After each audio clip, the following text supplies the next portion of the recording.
আসসালামু আলাইকুম সবাইকে। আশা করি সবাই ভালো আছো এবং ঈদের ছুটি কাটিয়ে ফুরফুরে মেজাজে আছো এবং এই মেজাজ দিয়ে এক ধাক্কা দিয়ে সব শেষ করে ফেলার চেষ্টা করবা। Biology, chemistry, physics, mathematics, Bangla, English সব ঠিক আছে। বিশেষ করে অ্যাডমিশনের যে সাবজেক্টগুলো সেগুলোতে একটু বেশি জোর দিলে একটু বুদ্ধিমানের কাজ হবে। তো ইতিমধ্যে যারা আমার সাথে যুক্ত হয়েছে সবাইকে অনেক অনেক ধন্যবাদ। আর যে তোমার বন্ধুবান্ধব যারা আছে ওদেরকেও যুক্ত করে দাও। আমরা আজকে একটা গুরুত্বপূর্ণ টপিক শিখব, সেটা হচ্ছে যে পত্ররন্ধ্র, মানে গাছের পাতার মধ্যে কিছু ফুটা থাকে। এই ফুটাগুলো কেন বন্ধ হয় আর কেন খুলে, এটার কারণটা আমরা পড়ব। এটা তোমাদের বইয়ে যে ইনফরমেশনগুলো দেওয়া খুবই কনফিউজিং। হ্যাঁ, আমি জাস্ট একটা সিস্টেম দিয়ে আমি সব শিখিয়ে ফেলতে পারবো ইনশাল্লাহ, তোমরা যদি একটু মনোযোগী থাকো। অর্থাৎ এখানে কয়েকটা বিজ্ঞানী বিভিন্ন মতবাদ দিচ্ছে, তো এই মতবাদগুলোকে আমি একটা মতবাদ দিয়ে আমি ব্যাখ্যা দিব, তারপর বলে দিব কোন মতবাদটা কে দিছে। হ্যাঁ, আমি আমার মতো করে আমি এক্সপ্লেনেশনটা দিব প্রথমে, তারপর বলবো যে কতটুকু থেকে কতটুকু কোন বিজ্ঞানী মতবাদটা দিছে, যার কারণে তোমরা খুব সহজেই মনে রাখতে পারবা। আমি আবারও বলি যে পত্ররন্ধ্র খোলা হওয়া এবং বন্ধ হওয়া নিয়ন্ত্রণটা আমরা আজকে শিখবো, যেটা হবে খুবই গুরুত্বপূর্ণ এই চ্যাপ্টারের জন্য, এমসিকিউ এবং রিটার্ন দুইটার জন্যই। তাহলে তার আগে আমরা দেখি যে পত্ররন্ধ্র জিনিসটা কি, সেটা আমাদের আগে জানতে হবে, তাই না? হ্যাঁ, তাহলে আমরা দেখি যে পত্ররন্ধ্র কি, হোয়াট ইজ পত্ররন্ধ্র। হ্যাঁ, পত্ররন্ধ্র কি ইংলিশে কি বলে? ইংলিশে বলে স্টোমেটা। ইংলিশ দরকার নেই, হ্যাঁ, অত ইংলিশ জানার দরকার নেই। তো দেখো, তো পত্ররন্ধ্রটা কি, মানে গাছের পাতার মধ্যে কিছু ছিদ্র থাকবে। পত্র মানে কি পাতা, রন্ধ্র মানে কি, রন্ধ্র মানে ছিদ্র, ফুটা, এরকম ছিদ্র বা ফুটা, ঠিক আছে। পত্ররন্ধ্র মানে পাতার ছিদ্র, পাতার ফুটা। এখন দেখো এই পত্ররন্ধ্রটা আমরা একটু আঁকার চেষ্টা করব, ছিদ্রটা। হ্যাঁ, ধরো এটা যদি হয়, ধরো গাছের পাতার মধ্যে এরকম একটা কোষ থাকে। হ্যাঁ, এরকম একটা কোষ থাকে, তো তারপর এরকম আরও একটা কোষ থাকে, দুইটা কোষ পাশাপাশি এভাবে মুখোমুখি অবস্থায় থাকে। হ্যাঁ, মনে হচ্ছে দুজনার, হ্যাঁ, একজন আরেকজন করে মুখোমুখি দাঁড়িয়ে আছে, প্রেম করতেছে মনে হচ্ছে। আচ্ছা, যাই হোক, আমরা তো এটা একটা কোষ। হ্যাঁ, এটা কি, এটা হচ্ছে এটা একটা কোষ। হ্যাঁ, তার প্রচুর পরিমাণে কি থাকবে, তার প্রচুর পরিমাণে ক্লোরোপ্লাস্ট থাকবে। আমি ক্লোরোপ্লাস্টগুলো নীল কালি দিয়ে দেখাচ্ছি, সবুজ ক্লোরোপ্লাস্ট। তো ধরো তার প্রচুর পরিমাণে, তার গায়ে প্রচুর পরিমাণে কি থাকবে, বলো, ক্লোরোপ্লাস্ট থাকবে। এটাও এক ধরনের রক্ষী কোষ, তার গায়েও প্রচুর পরিমাণে কি থাকবে, বলো, তার গায়েও প্রচুর পরিমাণে ক্লোরোপ্লাস্ট থাকবে।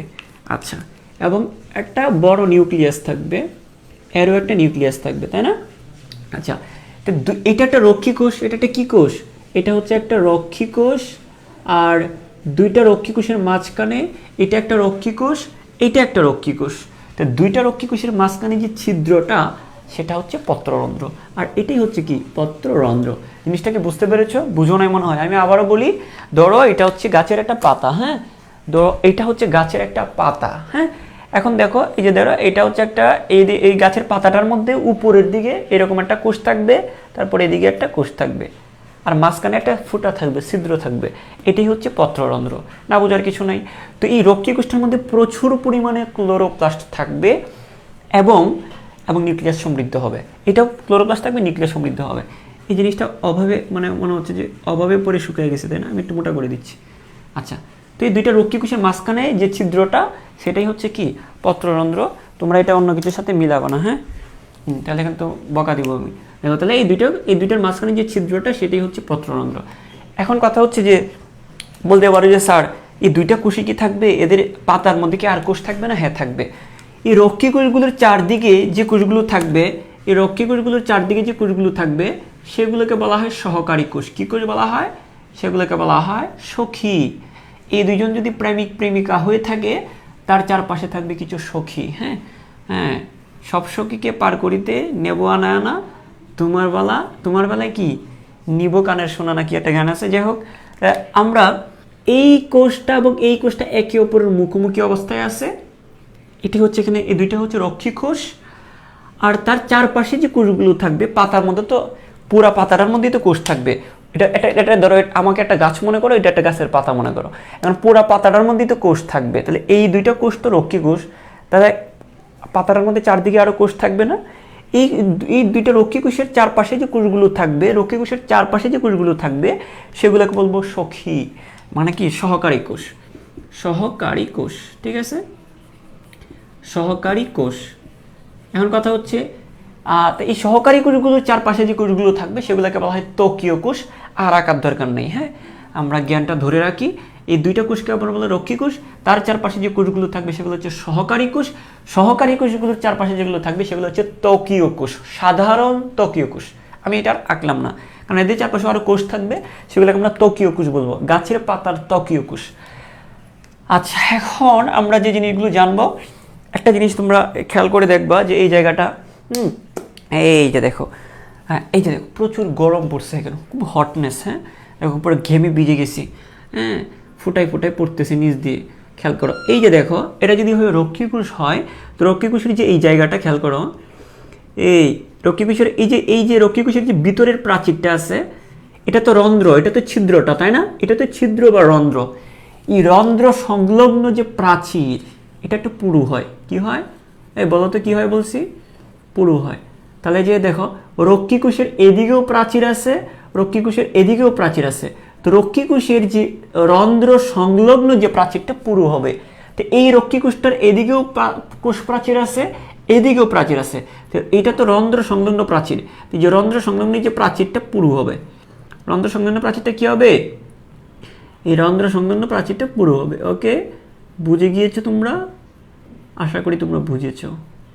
Okay fine. তো দেখো, যে রন্ধ্র সংলগ্ন প্রাচীরটা কি হবে? পুরু হবে। জাস্ট এইটাই বললাম, আর কিছু আমি বলি নাই। তো এটা হচ্ছে, হ্যাঁ এটা হচ্ছে রন্ধ্র সংলগ্ন প্রাচীর। তো আমরা বলতে পারি যে কি কি পাইলাম এখানে? আমরা এখানে পাচ্ছি রক্ষী কোষ পাইলাম। তারপর রক্ষী কোষের মধ্যে এই জিনিসগুলো কি বলছি? ক্লোরোপ্লাস্ট থাকবে, প্রচুর ক্লোরোপ্লাস্ট থাকবে, ক্লোরোপ্লাস্ট থাকবে। তারপর এদের মধ্যে কি থাকবে? ক্লোরোপ্লাস্টের মধ্যে এখানে কি মাঝখানে নিউক্লিয়াস থাকবে। এটা কঠিন কিছু না, নিউক্লিয়াস থাকবে। তারপর হচ্ছে আমরা এখান থেকে আর কি বলতে পারি, এবং সাইটোপ্লাজমটা ঘন। এর সাইটোপ্লাজমটা কি? রক্ষী কোষের সাইটোপ্লাজমটা খুব ঘন, রক্ষী কোষের সাইটোপ্লাজম ঘন, সাইটোপ্লাজম ঘন থাকবে। সাইটোপ্লাজম প্রচুর গরম, প্রচুর গরম, ফ্যান চাললে আওয়াজ হবে, যার কারণে ফ্যানটাও ছাড়তে পারতেছি না। সাইটোপ্লাজমটা কি হবে? ঘন হবে। এতটুকু তোমরা আশা করি বুঝতে পেরেছো, হ্যাঁ? আচ্ছা, তাহলে এই হচ্ছে আমাদের কথাবার্তা। এখন সব কিছু তোমাদের দেখা যাচ্ছে কিনা একটু করে আমাকে জানাও। হ্যাঁ, এই পর্যন্ত সবার ক্লিয়ার কিনা আমাকে একটু জানাও। যে এখানে হ্যাঁ ক্লোরোপ্লাস্ট হচ্ছে, নিউক্লিয়াস হবে একটি, ক্লোরোপ্লাস্ট হবে অসংখ্য। নিউক্লিয়াস কয়টা? একটা রক্ষী কোষে, এই যে দেখো একটা রক্ষী কোষে একটা নিউক্লিয়াস, এটা একটু লিখে রাখো। একটি নিউক্লিয়াস থাকবে এবং একটা নিউক্লিয়াসে অনেকগুলো ক্লোরোপ্লাস্ট থাকবে, অসংখ্য ক্লোরোপ্লাস্ট থাকবে, অসংখ্য ক্লোরোপ্লাস্ট থাকবে। হ্যাঁ, আর হচ্ছে আমরা যদি বলি যে এটা হচ্ছে রন্ধ্র সংলগ্ন এলাকা, হ্যাঁ এই যে রন্ধ্র সংলগ্ন যে এলাকাটা, তোমরা আমাকে অবশ্যই জানিও সব কিছু দেখা যাচ্ছে কিনা। হ্যাঁ, তো এটা হচ্ছে এই যে প্রাচীরটা, রন্ধ্র সংলগ্ন প্রাচীর, এই জায়গাটা হচ্ছে রন্ধ্র সংলগ্ন প্রাচীর, রন্ধ্র সংলগ্ন প্রাচীর, এবং এই প্রাচীরটা অবশ্যই কি হবে বলো? এই প্রাচীরটা অবশ্যই পুরু হবে। রন্ধ্র সংলগ্ন প্রাচীর এটা কি হবে বলো? পুরু হবে। এই যে এটা হচ্ছে রন্ধ্র সংলগ্ন প্রাচীর, এটা অবশ্যই পুরু হবে। আর এটা হচ্ছে সহকারী কোষ সংলগ্ন প্রাচীর, এটা হচ্ছে সহকারী কোষের সাথে যেটা, এটা হচ্ছে সহকারী কোষ সংলগ্ন প্রাচীর, সহকারী কোষ সংলগ্ন প্রাচীর, কোষ সংলগ্ন প্রাচীর। তো তোমরা এরকম আঁকতে পারবা না, খুব কঠিন কিছু না, কিন্তু এরকম এঁকে ফেলবা প্রাচীর। তো আমরা এটা পাতলা হবে, এটা অনেকটা পাতলা হবে। তো আমরা কি পারলাম? রক্ষী কোষের মধ্যে ক্লোরোপ্লাস্ট থাকবে, নিউক্লিয়াস থাকবে, রক্ষী কোষের চারপাশে যে কোষগুলো থাকবে সহকারী কোষ, আর এটার মধ্যে সাইটোপ্লাজমটা ঘন হবে। অর্থাৎ আমরা এখানে রক্ষী কোষের বর্ণনাগুলো দিলাম। রক্ষী কোষের ভিতরে কি থাকবে? একটা নিউক্লিয়াস, আর কি থাকবে? অসংখ্য ক্লোরোপ্লাস্ট, আর তার চারপাশে কি থাকবে? সহকারী কোষ। সাইটোপ্লাজমটা কেমন হবে? ঘন হবে। তারপর এই আমি যদি বলি যে রক্ষী কোষের যে এটা যদি রক্ষী কোষ হয়, রন্ধ্র সংলগ্ন প্রাচীরটা পুরু হয় এবং সহকারী কোষ সংলগ্ন যে প্রাচীরটা সেটা পাতলা হয়। এই জিনিসগুলো আশা করি তোমরা বুঝতে পেরেছো। এই পর্যন্ত তোমার আশা করি ক্লিয়ার। এখন দেখো আমি তোমাদেরকে আবারও একটু করে বলছি, পত্ররন্ধ্র কেন খুলে যায়, পত্ররন্ধ্র কেন বন্ধ হয়ে যায়, খুলে যায় বন্ধ হয়ে যায়, খুলে যায়, মনের দরজা খুলো। হ্যাঁ, পত্ররন্ধ্র কখন খুলে এবং বন্ধ হয় সেই জিনিসগুলো আমরা তোমাদের বই খুবই কনফিউজিং করে দেয়া, আমি এমনভাবে পড়ায় দিব মাথায় সেট হয়ে যাবে। এতটুকু ধৈর্য তোমার রাখতে হবে, তো তুমি জিনিসটা শিখে ফেলতে পারবা যে পত্রতন্ত্র কেন কেন খুলে যাচ্ছে, কেন বন্ধ হয়ে যাচ্ছে। এটা বিভিন্ন বিজ্ঞানীর বিভিন্ন মতবাদ আছে। আজকে শিখবা রাকিব স্যারের মতবাদ। এই রাকিব স্যারের মতবাদের মধ্যে সব বিজ্ঞানীর মতবাদ ঢুকিয়ে দিব, ঠিক আছে? টেনশন করবো না। তো দেখো আমি যদি বলি স্যার নিজেকে কি মনে করেন? স্যার আমি কিছু মনে করি না, মানে বিভিন্ন বিজ্ঞানীর মতবাদগুলোকে আমি একসাথে করে পড়াবো, এটাই আর কি। আমি বাংলাদেশের না, বাংলাদেশের মানুষ কি আর ওই পর্যায়ে যেতে পারবে? সম্ভব? আচ্ছা দেখো, খেয়াল করো, খালি হ্যাশট্যাগ দিতে পারবো সেভ প্যালেস্টাইন, আর কি করতে পারবো বলো? এখন আমরা যে কাজটা করব যে পত্ররন্ধ্র খোলা ও বন্ধ হওয়ার নিয়ন্ত্রণ। হ্যাঁ, তো আমরা বলবো এখন যে পত্ররন্ধ্র খোলা বা বন্ধ হওয়া। আমরা এখন যে টপিকটা পড়বো যে পত্ররন্ধ্র খোলা, হ্যাঁ, খোলা বা বন্ধ হওয়া, বন্ধ হওয়া। এটা আসলে বিভিন্ন বিজ্ঞানী বিভিন্ন বা অনেক সময় আসছে, এক এক বিজ্ঞানী যার যার মতো করে আসছে এবং গাছের উপর ইচ্ছা মতো এক্সপেরিমেন্ট চালাইছে এবং যার যার মতো করে এটা ব্যাখ্যাটা দিছে যে পত্ররন্ধ্র আসলে কেন খুলে কেন বন্ধ হয়, কেন খুলে কেন বন্ধ হয়। তো এটা বিভিন্ন বিজ্ঞানী বিভিন্ন সময় ওই গাছের উপর এক্সপেরিমেন্ট চালিয়ে বের করছে আর কি, ঠিক আছে? তো আমি যেটা তোমাদেরকে একটু বলতে চাচ্ছি, আমি একবারই পড়া দিব, আমি ইনস্টলমেন্টে দিব না, আমি সব পড়াটা একবারে ঢেলে দিব, তোমরা এটা গ্রহণ করবা। দেখো আমি যেটা তোমাদেরকে বলি যে একটা জিনিস আমাদের জানা দরকার যে দিনের বেলায় একটু এই জিনিস কিছু বেসিক আগে জানো, তারপর কেন বন্ধ হয় কেন খোলা হয় সেটা আমরা জানবো। হ্যাঁ, তো আমরা জানি যে দিনের বেলায় কোন প্রক্রিয়াটা হয় গাছের মধ্যে বা পাতার মধ্যে, কোন প্রক্রিয়াটা হয় দিনে মানে কি? দিন মানে আলো, সূর্যের আলোক থাকবে। তো সূর্যের আলোর উপস্থিতিতে কোন প্রক্রিয়াটা হয় তোমরা জানো? কার্বন ডাইঅক্সাইডের পানি মিলে কি হয় বলো? C6H12O6 গ্লুকোজ তৈরি হয় আর অক্সিজেন তৈরি হয়, তাই নয় কি? হ্যাঁ তাই। আমি আবারও বলি, দিনের বেলায় মানে কি? দিনের বেলায় আলো আছে, তাই না? আলো, হ্যাঁ, তাছাড়া একটা গান আছে না? তো যাই হোক, খালি গান মনে করতেছে। দেখো এই দিনের বেলায় আলো আছে, তখন কি এই আলোর উপস্থিতিতে মানে সূর্যের আলোর উপস্থিতিতে তোমরা বুঝতে পারছো যে এই প্রক্রিয়াটা হবে। কোন প্রক্রিয়াটা হবে? এই যে সালোক সংশ্লেষণ হয়। তো দিনের আলোতে কি হয়? দিনের আলোতে সালোক সংশ্লেষণ হয়। তো সালোক সংশ্লেষণ হওয়া মানে কি? এই ছেলে মেয়েরা এদিকে দেখো না, এদিকে দেখো, দিনের আলোতে সালোক সংশ্লেষণ হওয়া মানে কি? যে কার্বন ডাইঅক্সাইড আর পানি মিলে গ্লুকোজ আর অক্সিজেন তৈরি হওয়া। দিনের আলোতে সালোক সংশ্লেষণ হয়, আর সালোক সংশ্লেষণ হওয়া মানে এই প্রক্রিয়াটা, তাই না? তার মানে আমরা এখানে কি দেখতে পাচ্ছি? সালোক সংশ্লেষণ হওয়া মানে দেখতে পাচ্ছি যে কার্বন ডাইঅক্সাইড পানির সাথে বিক্রিয়া করে গ্লুকোজ তৈরি করে ফেলতেছে। মানে আমরা বুঝতে পারছি যে দিনের বেলায় কার্বন ডাইঅক্সাইড কমে যাচ্ছে। ভালো করে খেয়াল করো, গাছের পাতা থেকে কার্বন ডাইঅক্সাইডের ব্যবহার হয়ে যাচ্ছে, কার্বন ডাইঅক্সাইড থেকে গ্লুকোজ হয়ে যাচ্ছে, কার্বন ডাইঅক্সাইড পানির সাথে বিক্রিয়া করে গ্লুকোজ তৈরি করতেছে। তাহলে আমরা কি বলতে পারি? দিনের বেলায় কার্বন ডাইঅক্সাইড কমে যাচ্ছে। দিনের বেলায় তাহলে কি কমে যায়? দিনের বেলায় কার্বন ডাইঅক্সাইড কমে যায়। বুঝা গেছে? দিনের বেলায় আলো থাকে, আলোতে সালোক সংশ্লেষণ হয়, আর সালোক সংশ্লেষণ হওয়া মানে কার্বন ডাইঅক্সাইডের পানি মিলে গ্লুকোজ তৈরি হওয়া, আর এই জিনিসটা কার্বন ডাইঅক্সাইডের পানি মিলে গ্লুকোজ তৈরি হয়ে যাওয়া মানে কি পাতার মধ্যে কার্বন ডাইঅক্সাইডের পরিমাণটা কমে যাওয়া। এই যে কার্বন ডাইঅক্সাইড কমে যাচ্ছে, সালোক সংশ্লেষণ হওয়া মানে কি কার্বন ডাইঅক্সাইড আর পানি মিলে গ্লুকোজ তৈরি হওয়া, মানে কার্বন ডাইঅক্সাইডের পরিমাণটা কমে যাওয়া। এতটুকু বুঝতে পেরেছো তোমরা? অর্থাৎ আমি তোমাদেরকে এতটুকু বোঝাতে চাচ্ছি যে দিনের বেলায় কার্বন ডাইঅক্সাইড কমে যায়। কেন কমে যায়? কারণ দিনের বেলায় সালোক সংশ্লেষণ হয়, অর্থাৎ কার্বন ডাইঅক্সাইড আর পানি মিলে গ্লুকোজ তৈরি হয়। তো যখন কার্বন ডাইঅক্সাইড যদি গ্লুকোজ তৈরি করে ফেলে, কার্বন ডাইঅক্সাইড যদি গ্লুকোজে পরিণত হয়ে যায়, তাহলে কার্বন ডাইঅক্সাইড কমে যাবে। তো দিনের বেলায় পাতাতে কার্বন ডাইঅক্সাইড কমে যাইতে থাকে। কথা ক্লিয়ার? আচ্ছা, এটা আশা করি তোমরা বুঝে গিয়েছো। এখন রাতের বেলায় কি হয়? রাতের বেলায় তো অনেক কিছুই হয়। হ্যাঁ, আমরা এখানে দেখব উদ্ভিদের তেমন কিছু হবে না, রাতের বেলায় উদ্ভিদে কি হয় সেটা আমরা দেখব। হ্যাঁ, দুষ্ট চিন্তা করার দরকার নেই। রাতের বেলায় যে জিনিসটা হয় উদ্ভিদে, রাতের বেলায় তো আর সালোক সংশ্লেষণ হওয়া সম্ভব না। রাতের আলোতে টর্চ লাইট মেরে তো আর এগুলো হবে না। তাহলে জিনিসটা হচ্ছে দিনের আলোতে সালোক সংশ্লেষণ হয়, রাতে তো আর সালোক সংশ্লেষণ হয় না। রাতে সালোক সংশ্লেষণ হয় না, তবে রাতে একটা জিনিস হয়, সেটা হচ্ছে শ্বসন বলতে পারি আমরা। যদিও শ্বসন দিনেও হয়, শ্বসনটা দিনেও হয় রাতেও হয়, শ্বসনের জন্য আলো দরকার নেই। তো আমি এটা বোঝাতে চাচ্ছি, আপাতত চিন্তা করো, রাতে আলো থাকে না তাই সালোক সংশ্লেষণ হবে না। আর রাতে কোনটা হবে? রাতে একটা প্রক্রিয়া হবে যেটা হচ্ছে শ্বসন। যদিও শ্বসন দিনের বেলায় হয়, আপাতত এটা চিন্তা করে রাখো, দিনের আলোতে সালোক সংশ্লেষণ হয়, রাতে সালোক সংশ্লেষণ না হলেও একটা প্রক্রিয়া হবে, সেটা কি? শ্বসন হবে। তো শ্বসন হওয়া মানে কি? শ্বসন হওয়া মানে হচ্ছে যে গ্লুকোজটা অক্সিজেনের উপস্থিতিতে ভেঙে গিয়ে কার্বন ডাইঅক্সাইডের পানি হয়। এই যে দেখো, তো দেখো রাতের বেলায় এই প্রক্রিয়াটার উল্টা প্রক্রিয়া হয়, মানে শ্বসনের সালোক সংশ্লেষণের ঠিক উল্টা প্রক্রিয়া হচ্ছে শ্বসন। মানে এখানে কার্বন ডাইঅক্সাইড আর পানি মিলে গ্লুকোজ তৈরি হওয়াটাকে আমরা সালোক সংশ্লেষণ বলতেছি।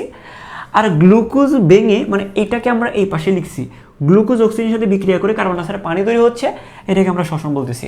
তো রাতের বেলায় শ্বসনটা হয়। আচ্ছা, রাতে শ্বসন হওয়া মানে কি বলো তো আমাকে? রাতে শ্বসন হওয়া মানে আমরা দেখতে পাচ্ছি যে গ্লুকোজ আর অক্সিজেন বিক্রিয়া করে কার্বন ডাইঅক্সাইড তৈরি হচ্ছে, মানে আমরা বলতে পারি রাতে কার্বন ডাইঅক্সাইডের পরিমাণ বাড়ে, উদ্ভিদের পাতায় রাতে কার্বন ডাইঅক্সাইডের পরিমাণ বাড়ে। তো আমরা জাস্ট এতটুকু জিনিস তোমাদেরকে জানাতে চাচ্ছি, জাস্ট এতটুকু জিনিস আমরা এখান থেকে নিব, সেটা হচ্ছে দিনের বেলায় কার্বন ডাইঅক্সাইড কমে যায়। কেন? সালোক সংশ্লেষণের কারণে। আর রাতের বেলায় কার্বন ডাইঅক্সাইডের পরিমাণ বেড়ে যায় শ্বসনের কারণে। এই দুটো জিনিস একটু এখান থেকে নাও। হ্যাঁ, এই দুটো জিনিস একটু নাও। আমি আবারও বলতেছি, দিনের বেলায় দিনের বেলায় সালোক সংশ্লেষণ হয়, যার কারণে কার্বন ডাইঅক্সাইডের পরিমাণ কমে যায়। রাতের বেলায় সালোক সংশ্লেষণ হয় না, শ্বসনটা হয়। শ্বসন হলে কি হবে? কার্বন ডাইঅক্সাইডের পরিমাণটা বেড়ে যাচ্ছে। এখন তুমি বলতে পারো, স্যার দিনের বেলা তো শ্বসন হয়, তবে দিনের বেলা শ্বসন হইলেও ওই দিনের বেলা শ্বসন হলে কার্বন ডাইঅক্সাইড তৈরি হবে, ঠিক আছে, কিন্তু ওই কার্বন ডাইঅক্সাইডটা আবার সালোক সংশ্লেষণে ব্যবহার করে ফেলবে। শ্বসন দিনেও হয়, রাতেও হয়, তবে দিনের বেলা যে শ্বসনটা হয়, ওই শ্বসনে যে কার্বন ডাইঅক্সাইডটা তৈরি হয়, ওই কার্বন ডাইঅক্সাইডটা সালোক সংশ্লেষণ ব্যবহার করে ফেলবে, গ্লুকোজ তৈরি করে ফেলবে, যার কারণে কার্বন ডাইঅক্সাইড কমে যাবে। ঠিক আছে? তো আমরা বলতে পারি দিনের বেলায় সালোক সংশ্লেষণ হওয়ার কারণে এই কার্বন ডাইঅক্সাইড ব্যবহার হয়ে যায়, কার্বন ডাইঅক্সাইডটা কমে যায়। রাতের বেলায় তো সালোক সংশ্লেষণ হয় না, রাতের বেলায় শ্বসন হয়। তো রাতের বেলায় যে শ্বসন প্রক্রিয়ায় যে কার্বন ডাইঅক্সাইডটা তৈরি হয়, সেটা এই ব্যবহার করতে পারে না, কার্বন ডাইঅক্সাইডটা থেকে যায়, কার্বন ডাইঅক্সাইডের পরিমাণ বেড়ে যায়। তাই দুইটা কথা একটু মাথায় রাখো, দিনে কার্বন ডাইঅক্সাইড কমে যায় পাতায়, নট বায়ুমণ্ডল, পাতার কথা বলতেছি, উদ্ভিদের পাতায়। তো দেখো, দিনের বেলায় কার্বন ডাইঅক্সাইড কমে যায়, রাতের বেলায় কার্বন ডাইঅক্সাইড বেড়ে যায়। বুঝতে পেরেছো তোমরা? বুঝো নাই ব্যাপারটা? এতটুকু ক্লিয়ার কিনা? এতটুকু যদি ক্লিয়ার হয় তাহলে আমি সামনের দিকে আগাবো। এতটুকু ক্লিয়ার? ও মারো মুঝে মারো। হ্যাঁ, এই জন্যই রাতে বড় গাছের নিচে শ্বাসকষ্ট হতে পারে। তুমি গাছতলায়, রাতের বেলায় গাছতলায় গিয়ে কার সাথে কি করো? তুমি বলতেছো যে এই জন্যই রাতে এত বড় গাছের নিচে গেলে কষ্ট হয়। কষ্ট তো হবেই, এটা অন্য কারণে কষ্ট হয়। এটা তুমি মানে কত ক্রিয়েটিভ, এটা ক্লাস 9-10 পড়া এখানে ঢুকিয়ে দিচ্ছে, দরকার আছে? আমি এখান থেকে কি নিতে বলছি? আমি বলছি দিনের বেলায় কার্বন ডাইঅক্সাইড কমে যায়, এইটাতে থাকো না। রাতের বেলায় কার্বন ডাইঅক্সাইড বেড়ে যায়, এটাতে থাকো না। কোথায় গেলে কিভাবে কষ্ট হয় সেটা তোমার বলার দরকার আছে। এগুলো ক্রিয়েটিভিটি এখানে দেখানোর দরকার নেই। ওকে, তো আমি এটা একটু খেয়াল করি। তো গাছতলায় গেলে তো কষ্ট হবে। একটু দেখো, আমরা এদিকে আসি। তো এই জিনিসটা মনে রাখবা অবশ্যই। তাহলে আমরা এখন পত্ররন্ধ্র খোলা এবং বন্ধ হওয়াটা আমরা পাশাপাশি পড়বো। একটা হচ্ছে যে আমরা দুইটা জিনিস একসাথে পড়ে নিব, হ্যাঁ, দুইটা জিনিস একসাথে পড়ে নিব। আচ্ছা, তাহলে একটা হচ্ছে যে পত্ররন্ধ্র কেন খুলে, একটা হচ্ছে শিখবো আমরা পত্ররন্ধ্র খোলা। প্রথমে শিখবো যে পত্ররন্ধ্র আগে তো খুলতে হবে, হ্যাঁ, পত্ররন্ধ্র খোলা, হ্যাঁ, পত্ররন্ধ্র খোলা কিভাবে হয়, খুলে কিভাবে, আর পত্ররন্ধ্র বন্ধটা কিভাবে হয়, পত্ররন্ধ্র কিভাবে বন্ধ হয়, হ্যাঁ, পত্ররন্ধ্র বন্ধ হয়,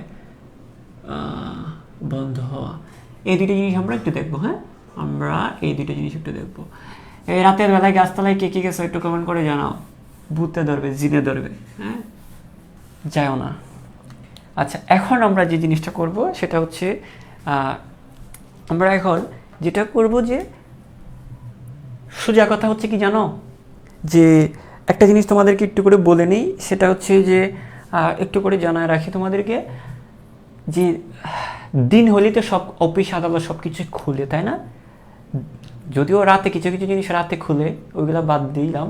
এমনিতে নর্মালি চিন্তা করো, পজিটিভ মাইন্ডে চিন্তা করো যে দিনের বেলায় সব অফিস আদালত সব কিছু খুলে যায়, তাই না? তো এইভাবে মনে রাখবা, দিনের বেলায় পত্ররন্ধ্রটা খুলে যায়, সিম্পল। রাতের বেলায় অফিস আদালত সব বন্ধ হয়ে যায়, ঠিক একইভাবে পত্ররন্ধ্রটা বন্ধ হয়ে যায়। এতটুকু, হ্যাঁ, ফ্রেশ মাইন্ডে এতটুকু চিন্তা করো, হ্যাঁ। তো যাই হোক, আমরা যে জিনিসটা বলি সেটা হচ্ছে যে আমরা এই জায়গাতে আসি, যে এই যে দিনে আমরা যে কাজটা করব। আচ্ছা, তোমরা হাহা দিচ্ছ কেন? আমাকে হাহা দিচ্ছ কেন? হ্যাঁ, তোমরা তো মানুষ সুবিধার না। আচ্ছা, ওকে, ফাইন, ওকে। আচ্ছা, ঠিক আছে, আমরা পড়ায় ফেরত আসি। ওকে, আচ্ছা, তো এখন যেটা আমি বলতে চাচ্ছিলাম সেটা হচ্ছে যে এই যে দেখো রক্ষীকোষ, এখানে দেখো পত্ররন্ধ্র মানে কি, পত্ররন্ধ্র মানে কি রক্ষীকোষ না? একটু খেয়াল করো, পত্ররন্ধ্র মানেটাই কি? রক্ষীকোষ। এই একটা রক্ষীকোষ, এই একটা রক্ষীকোষ, হ্যাঁ, পত্ররন্ধ্র মানেই হচ্ছে রক্ষীকোষ। তো মানে এই ছিদ্রটা, এখন কথা হচ্ছে একটু ভালো করে চিন্তা করো, একটা বেসিক তোমাদেরকে একটু দিয়ে নিই। সেটা হচ্ছে যে এখন এই যে রক্ষীকোষটা স্ফীত অবস্থায় আছে, স্ফীত বুঝো তো,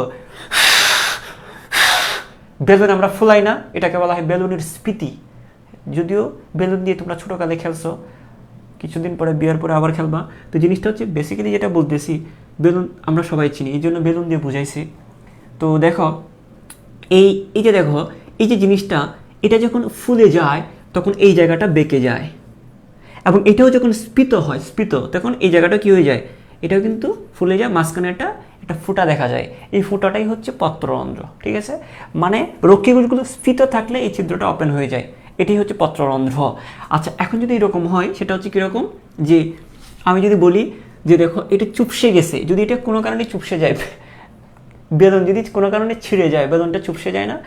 ওই ছোটোকালে, হ্যাঁ, ছোটোকালে এভাবে কি বেলুন ফুলে এরকম না খেলো না?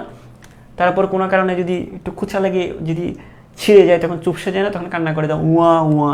তো দেখো এখানেও এই কোষগুলো কোনো কারণে স্ফীতি হারিয়ে ফেলতে পারে। সেটা কীরকম হতে পারে? এটা স্ফীতি হারিয়ে জিনিসটা এরকম হয়ে যেতে পারে। এই মানে এগুলো যখন চুপসে যায়, তখন এগুলো কোষগুলো যখন চুপসে যায়, তখন মাঝখানের ছিদ্রটা বন্ধ হয়ে যায়। এই যে চুপসে গেলে মাঝখানের ছিদ্রটা বন্ধ হয়ে যায়, মানে এই জিনিসটার সিস্টেমটা এরকম। হ্যাঁ, এটা আল্লাহ এমনি এরকমই বানাইছে। কীরকম বানাইছে? যেটা ফুলে গেলে মাঝখানের অংশটা বেঁকে যায়, এবং এটা যখন স্ফীত হয় মাঝখানের এই অংশটা বেঁকে যায়, এরকম একটু বাঁকা, হ্যাঁ, একটু বাঁকা বানাইছে, ঠিক আছে? যার কারণে এই জায়গাটা এরকম একটা ছিদ্র দেখা যায়, ঠিক আছে? এই যে খেয়াল করো, মানে এই জায়গাটা এমনিতেই বাঁকা, এটা যদি স্ফীত হয় তাহলে বাঁকাটা বোঝা যায়, তখন ছিদ্র ওপেন হয়ে যায়। আবার যখন এটা চুপসে যায়, তখন চুপসে গেলে এগুলো লেপটে যায়, ছিদ্রটা বন্ধ হয়ে যায়। বুঝো নাই মনে হয়? কথা বুঝো নাই? আমি আবার বলতেছি, যখন এই রক্ষীকোষগুলো যখন বেঁকে যায় তখন মাঝখানে একটা ছিদ্র দেখা যাবে, এই যে স্ফীত হয়ে গেলে একটা ছিদ্র দেখা যাবে। আর যদি এগুলো যদি চুপসে যায়, একটার সাথে লেপটে যায়, তখন আর ছিদ্রটা দেখা যায় না, তখন পত্রটা বন্ধ হয়ে যায়। তো এতটুকু তো বুঝতে পেরেছ। এতটুকু যদি না বুঝো তাহলে বেলুন নিয়ে খেলার সার্থকতা তুমি আর পাবা না। হ্যাঁ, শুধু বেলুন শুধু এরকমই খেলে গেলা, উপরে শুধু বাউন্স আর বাউন্স। বুঝতে হবে তো জিনিসগুলো, প্র্যাকটিক্যাল লাইফে কাজে লাগাইতে হবে। তো ভালো করে খেয়াল করো যদি রক্ষী কোষগুলো স্ফীত হয় তাহলে পত্ররন্ধ্রটা ওপেন হয়ে যায়। আর রক্ষী কোষগুলো যদি কী হয়ে যায়, রক্ষী কোষগুলো যদি চুপসে যায় তখন মাঝখানের ছিদ্রটা বন্ধ হয়ে যাবে। ঠিক আছে, তাহলে দেখো আমরা একটু সামনের দিকে যাই, সেটা হচ্ছে আমরা যদি একটু সামনের দিকে যাই, সামনের দিকে গেলে আমরা কি পাবো, একটু দাঁড়াও মার্কেটগুলো নিয়ে আমি। হ্যাঁ, তো এই জায়গায় একটু চিন্তা করো যে দিনের বেলায়, দিনে কি হয়, দিনে কিছু হয় না হয়তো, এই যে দিনের বেলায় যেটা হয়, একটু আগে তোমাদেরকে পড়াইছি না, দিনের বেলায় কার্বন ডাইঅক্সাইড কি হয়, কার্বন ডাইঅক্সাইড কমে যায়। কারণটা কি, কার্বন ডাইঅক্সাইড সাধারণ সাথে ব্যবহৃত হয়ে যায়। তোমাদেরকে একটু আগে পড়াইছিলাম, মনে আছে যে দিনের বেলায় কার্বন ডাইঅক্সাইড কমে যায়, একটু আগে পড়াইছি। তো দিনের বেলায় কি হয় বলো তো, আমি একটু ছোট করে দেখি, না জায়গা হবে না। এই দিনের বেলায় কার্বন ডাইঅক্সাইডটা কী হয়ে যাবে বলো, কার্বন ডাইঅক্সাইডটা কমে যাবে।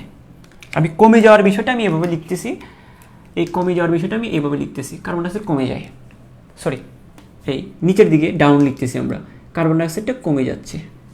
ঠিক আছে, আর কার্বন ডাইঅক্সাইড যদি কমে যায়, ভালো করে খেয়াল করো, ওই জায়গাতে একটা অ্যাসিড, দেখো এখানে যদি কার্বন ডাইঅক্সাইড কমে যায়, আমরা জানি কার্বন ডাইঅক্সাইড পানির সাথে বিক্রিয়া করে কার্বনিক অ্যাসিড তৈরি করে। একটু খেয়াল করো, এই যে কার্বন ডাইঅক্সাইড, এই যে পাতার মধ্যে কার্বন ডাইঅক্সাইড কী হিসাবে থাকে তোমরা জানো, পাতার মধ্যে কার্বন ডাইঅক্সাইডটা পাতার পানির সাথে বিক্রিয়া করে, এই যে পাতার পানির সাথে বিক্রিয়া করে, পাতার মধ্যে কার্বন ডাইঅক্সাইড পাতার পানির সাথে বিক্রিয়া করে, পাতার পানির সাথে বিক্রিয়া করে কার্বনিক অ্যাসিড তৈরি করে।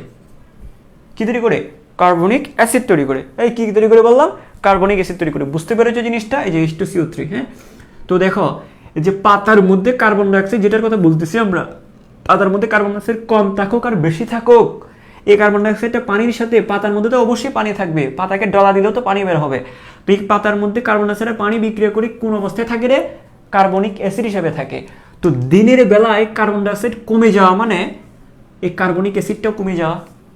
তা আমরা বলতে পারি H2CO3, এই কার্বনিক অ্যাসিডটা কমে যাবে, কার্বনিক অ্যাসিডটা কী হয়ে যাবে, কমে যাবে। বুঝতে পেরেছো নিশ্চয়ই, নিশ্চয়ই বুঝতে পেরেছো। এখন এই কার্বনিক অ্যাসিডটা যদি কমে যায়, এই তোমরা অবশ্যই কি পড়ছো, কেমিস্ট্রি পড়ছো, অ্যাসিডের পরিমাণ কমে যাওয়া মানে কি, পিএইচ বেড়ে যাওয়া, মনে আছে বাবা? এই যে অ্যাসিড কমে যাওয়া মানে কি, পিএইচ বেড়ে যাওয়া। অ্যাসিডের পরিমাণ কমে যাওয়া মানে কি, অ্যাসিড কমে যাওয়া মানে পিএইচ বেড়ে যাওয়া। পিএইচের সাথে অ্যাসিডের একটা উল্টা সম্পর্ক আছে, ঋণাত্মক লগারিদম। হ্যাঁ, হাইড্রোজেন আয়নের ঘনমাত্রার ঋণাত্মক লগারিদমকে পিএইচ বলে, তাই না? এই যে এই পিএইচ ইকুয়াল টু কি, pH equal to minus log of H plus ion. অর্থাৎ এটা এই যে মাইনাসটার থাকার কারণে আমরা উল্টা বলবো, অর্থাৎ অ্যাসিড যত বেশি হবে, H প্লাস মানে এখানে অ্যাসিড যত বেশি হবে পিএইচ তত কমবে, অ্যাসিড যত কম হবে পিএইচ তত বেশি হবে। এই যে মাইনাসটা থাকার কারণে উল্টা সম্পর্ক। তো অ্যাসিড যত কম হবে পিএইচটা কত হবে, বেশি হবে। তা দেখো আমরা বলতে পারি এখানে কার্বনিক অ্যাসিড কমে যাওয়া মানে, অ্যাসিড কমে যাওয়া মানে কি, পিএইচটা বেড়ে যাওয়া। অ্যাসিড কমে যাওয়া মানে কি, পিএইচ বেড়ে যাওয়া। পিএইচ কি হয়ে যাওয়া, পিএইচ বেড়ে যাওয়া, পিএইচটা বেড়ে যাবে। ঠিক আছে, আচ্ছা এখন পিএইচ যদি বেড়ে যায় কি হবে তখন, পিএইচ যদি বেড়ে যায়, এই যে পিএইচ পাতার ভিতরে যদি পিএইচ বেড়ে যায়, পাতার ভিতরে একটা কাহিনী হবে, একটা কাজ হবে। কি হবে, পাতার ভিতরে, ওই যে পাতার ভিতরে বলতে এখানে রক্ষীকোষের কথা বলতেছি, পাতার রক্ষীকোষের কথা বলতেছি। রক্ষীকোষ, এই কাহিনীগুলো হবে এই রক্ষীকোষের মধ্যে। এখন কার্বনিক অ্যাসিড কমে যাওয়া মানে পিএইচ বেড়ে যাওয়া, আর পিএইচ যদি বেড়ে যায়, খেয়াল করো রক্ষীকোষের মধ্যে যদি পিএইচ বেড়ে যায়, তো রক্ষীকোষের মধ্যে একটা কাজ হবে। কি হবে, ভালো করে খেয়াল করো, সেটা হচ্ছে যে আমরা যদি বলি যে এখানে যে মানে ওই যে রক্ষীকোষের মধ্যে চিনি এবং কি, চিনি এবং শ্বেতসার, এই দুটোর মধ্যে পরিবর্তন হবে। চিনি এবং শ্বেতসারের মধ্যে পরিবর্তন হবে। কীরকম, চিনি এবং শ্বেতসারের মধ্যে পরিবর্তন, মানে গাছের পাতার মধ্যে বা রক্ষীকোষের মধ্যে চিনি নামে একটা পদার্থ থাকবে। চিনি হচ্ছে এক ধরনের কার্বোহাইড্রেট বা শর্করা, তোমরা জানো।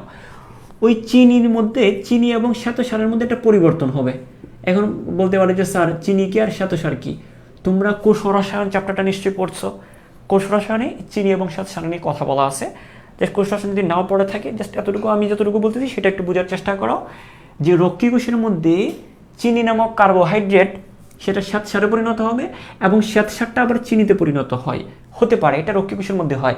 এখানে বলতে পারে স্যার চিনি জিনিসটা কি, চিনিও এক ধরনের কার্বোহাইড্রেট। শ্বেতসার জিনিসটা কি, শ্বেতসারও এক ধরনের কার্বোহাইড্রেট। তবে চিনি এবং শ্বেতসারের মধ্যে একটা পার্থক্য আছে।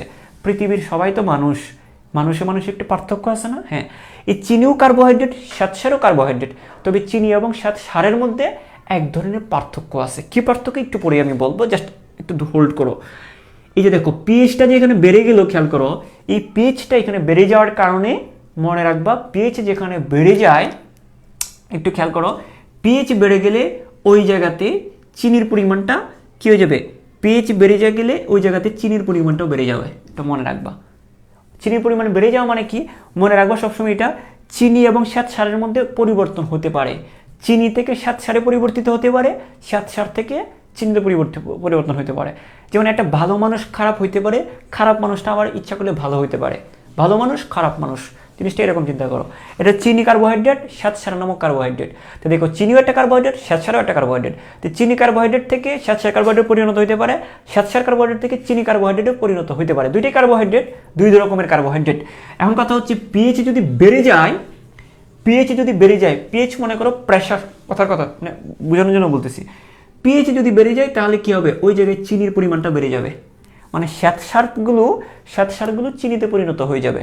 তো পিএইচ বেড়ে গেলে চিনির পরিমাণটা বেড়ে যাবে। তো দেখো এই যে পিএইচ বেড়ে যাচ্ছে মানে ওই জায়গাতে ওই রক্ষীকোষের মধ্যে চিনির পরিমাণটা বাড়বে। এই কিসের পরিমাণ বাড়বে বলো তো, আমরা কি বলতেছি, আমরা বলবো যে চিনির পরিমাণটা বেড়ে যাবে। চিনির পরিমাণটা কি হবে, চিনির পরিমাণটা বেড়ে যাবে। চিনির পরিমাণটা বেড়ে যাবে কোত্থেকে, আমরা শ্বেতসারের পরিমাণটা তখন কমে যাবে।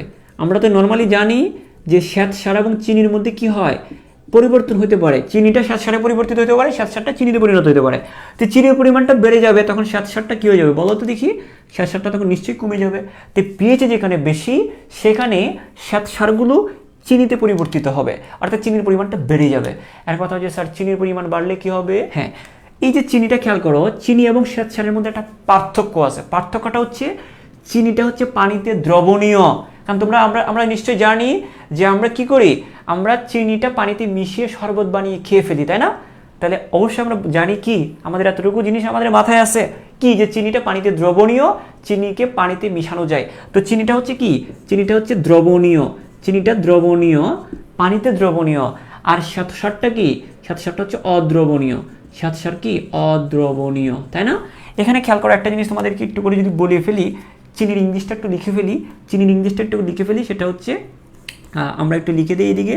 চিনির ইংলিশ হচ্ছে সুগার। হ্যাঁ, চিনির ইংলিশ হচ্ছে সুগার। এই চিনি বা সুগারের পরিমাণটা বেড়ে যাবে। আর শ্বেতসারের ইংলিশটা হচ্ছে স্টার্চ। শ্বেতসারের ইংলিশ কি, শ্বেতসারের ইংলিশ হচ্ছে স্টার্চ। তো ভালো করে খেয়াল করে আমি যেটা বলতে চাচ্ছিলাম সেটা হচ্ছে যে পিএইচ বেড়ে গেলে চিনির পরিমাণটা বেড়ে যাবে, মানে কি শ্বেতসারগুলো চিনিতে পরিণত হবে। এখন চিনি জিনিসটা কি, চিনিটা কীরকম, চিনি এবং শ্বেতসারের মধ্যে পার্থক্যটা কি, চিনিটা হচ্ছে দ্রবণীয়, মানে চিনিটা পানির সাথে মিশে যায়, চিনি পানির সাথে মিশ্রিত হয়। চিনি পানির সাথে দ্রবণীয়, সমসত্ব মিশ্রণ তৈরি করে। মানে কি, সোজা কথা এত কঠিনভাবে দরকার নেই, চিনিটা পানির সাথে মিশে, মানে চিনিটা পানিতে দ্রবণীয়, ঠিক আছে? কিন্তু শ্বেতসারটা কি, শ্বেতসারটা পানিতে অদ্রবণীয়। তো পিএইচ যদি বেড়ে যায় তাহলে চিনির পরিমাণটা বাড়বে। আর চিনি বেড়ে যাওয়া মানে কি, চিনি বেশি বেশি পানি সংগ্রহ করবে, চিনি বেশি বেশি পানি শোষণ করবে। পানিতে দ্রবণীয় যেহেতু, চিনি বেশি বেশি পানি টানবে। তো তার চারপাশের কোষগুলো থেকে কি করবে, যেহেতু সে পানিতে দ্রবণীয়, তার চারপাশের কোষ থেকে পানিটা শুষে নিবে, সে পানি শুষে নিবে। যার কারণে পানি শুষে নিবে, তখন কি হবে, কোষগুলো স্ফীত হয়ে যাবে। কোষগুলো কি হবে, মানে চিনিতে পরিণত হওয়া মানে কি, চিনি পানিতে মিশকায়, এখন চারপাশ থেকে সে পানি টেনে নিবে, পানি শুষে নিবে, মানে পানি শুষে নিবে। এটাকে আমরা অন্থ অভিস্রবণ বলতে পারি। চারপাশ থেকে পানি ভিতরে ডুববে চিনির সাথে মিশার জন্য। তো চিনি চাইবে কি, পানি। চিনি কাকে চায়, চিনি চাই হচ্ছে পানি। তো চিনি যখন বেড়ে যাবে চারপাশ থেকে পানিটাকে টেনে নিবে, অর্থাৎ এটাকে চারপাশ থেকে পানি ডুববে। চারপাশ থেকে কি ডুববে, চারপাশ থেকে পানি ডুববে। এই চারপাশ থেকে পানি ঢোকাটাকে আমরা বলি অন্থ অভিস্রবণ। হ্যাঁ, তো এখানে অন্থ অভিস্রবণ হবে, পানি ঢোকার কারণে যে কাজটা হবে, এই জায়গার কোষগুলো স্ফীত হয়ে যাবে, কোষগুলো ফুলে যাবে, কোষগুলো স্ফীত হয়ে যাবে। আর কোষগুলো স্ফীত হয়ে গেলে কি হবে, বেলুন যদি ফুলে যায় কি হয়, মাঝখানের ছিদ্রটা খুলে যাবে, তাই না? আমরা এই জিনিসটা বলতে পারি, আমরা কি বলবো, যে চিনির পরিমাণ বেড়ে গেলে রক্ষীকোষের স্ফীতি হয়। রক্ষীকোষ কি হয়, রক্ষীকোষ স্ফীত হয়ে যায়, রক্ষীকোষ স্ফীত হয়। হ্যাঁ, রক্ষীকোষ স্ফীত হয়। এখন রক্ষীকোষ যদি স্ফীত হয়, রক্ষীকোষ যদি স্ফীত হয় তবে কি হয়, একটু খেয়াল করো। রক্ষী কোষটা যদি স্ফীত হয়, একটু ভালো করে বুঝো, রক্ষী কোষটা স্ফীত হলে কি হবে বলো? পত্ররন্ধ্র খুলে যায়। পত্ররন্ধ্র, পত্ররন্ধ্র। আচ্ছা, রক্ষী কোষ স্ফীত হয়, এখানে আমরা এটা একটু নিচে করে লিখবো, কারণ আমাকে একটু করে লিখতে হবে। মানে চিনি যদি বেড়ে যায় তাহলে রক্ষী কোষটা স্ফীত হয়ে যাবে। রক্ষী কোষ স্ফীত হয়, রক্ষী কোষ স্ফীত হয়। আর রক্ষী কোষ স্ফীত হলে কি হবে বলো তো দেখি? রক্ষী কোষের স্ফীতিটা বাড়ে, রক্ষী কোষের স্ফীত হয়, রক্ষী কোষের স্ফীতিটা বেড়ে যায়, স্ফীতি বেড়ে যায়। আমরা এই স্ফীতি বেড়ে যাওয়াটাকে আমরা এভাবে তীরচিহ্ন দিয়ে দেখাচ্ছি। রক্ষী কোষ স্ফীত হয়, বেশি স্ফীত হয়। আচ্ছা, তাহলে পত্ররন্ধ্রটা কি হয়ে যাবে? খুলে যাবে। পত্ররন্ধ্র খুলে যায়, পত্ররন্ধ্র খুলে যায়, খুলে। এই যে কথাটা আমি একটু তোমাদেরকে বলি, এই যে পোড়া জিনিসটা আমি বললাম, এই যে দেখো, তা আমরা কি পাইলাম? এই যে দিনের বেলায় পত্ররন্ধ্র খুলে যায়, এই খেয়াল করো, এই যে দিনের বেলায় এই যে পত্ররন্ধ্র খুলে, দিনের বেলায় পত্ররন্ধ্র খুলে। বুঝতে পেরেছো তোমরা? আচ্ছা, আমরা তো এটাই পড়লাম। আশা করি আমি পুরো জিনিসটা আমি আবারও বলতেছি, তুমি যদি এতটুকু জিনিস বুঝো তাহলে পত্ররন্ধ্র কীভাবে বন্ধ হয় সেটাও পারবা। তুমি যদি খুলতে পারো তুমি বন্ধও করতে পারবা। তো দেখো, এটা হচ্ছে কথা। তো এই জিনিসটা বোঝা গেছে কিনা আমাকে একটু জানাও। পত্ররন্ধ্র খুলে, হ্যাঁ। এখন এই কথাগুলো হচ্ছে আমি আমার মতো করে এক্সপ্লেন করছি, কিন্তু এই এক একটা কথা এক একজন বিজ্ঞানী আবিষ্কার করে বলছেন, হ্যাঁ। তো এই জায়গাটা তোমরা ক্লিয়ার কিনা আমাকে একটু জানাও, বা এখানে কোনো কনফিউশন থাকলে সেটাও আমাকে বলতে পারো। আচ্ছা, এখানে একটা কথা আমি একটু লিখে দিই, তারপর তোমাকে চিনির পরিমাণ বেড়ে গেলে কী হবে? চিনি তার চারপাশ থেকে পানিকে টেনে নিবে। মানে কি, যেটাকে আমরা সহজ ভাষায় মানে বইয়ের ভাষায় যদি বলি, মানে এখানে অন্থ অবিশ্রবণ হবে। এখানে কি হবে? অন্থ অবিশ্রবণ হবে, চারপাশ থেকে পানি টেনে নিবে, যার কারণে এটাকে কি বলবো আমরা? অন্থ অবিশ্রবণ হবে। চিনির বেড়ে গেলে ওই জায়গায় পানি নিবে, পানি টেনে নিবে, আর পানি টেনে নেওয়াটাকে আমরা কি বলি? পানি টেনে নেওয়াটাকে আমরা বলি অন্থ অবিশ্রবণ।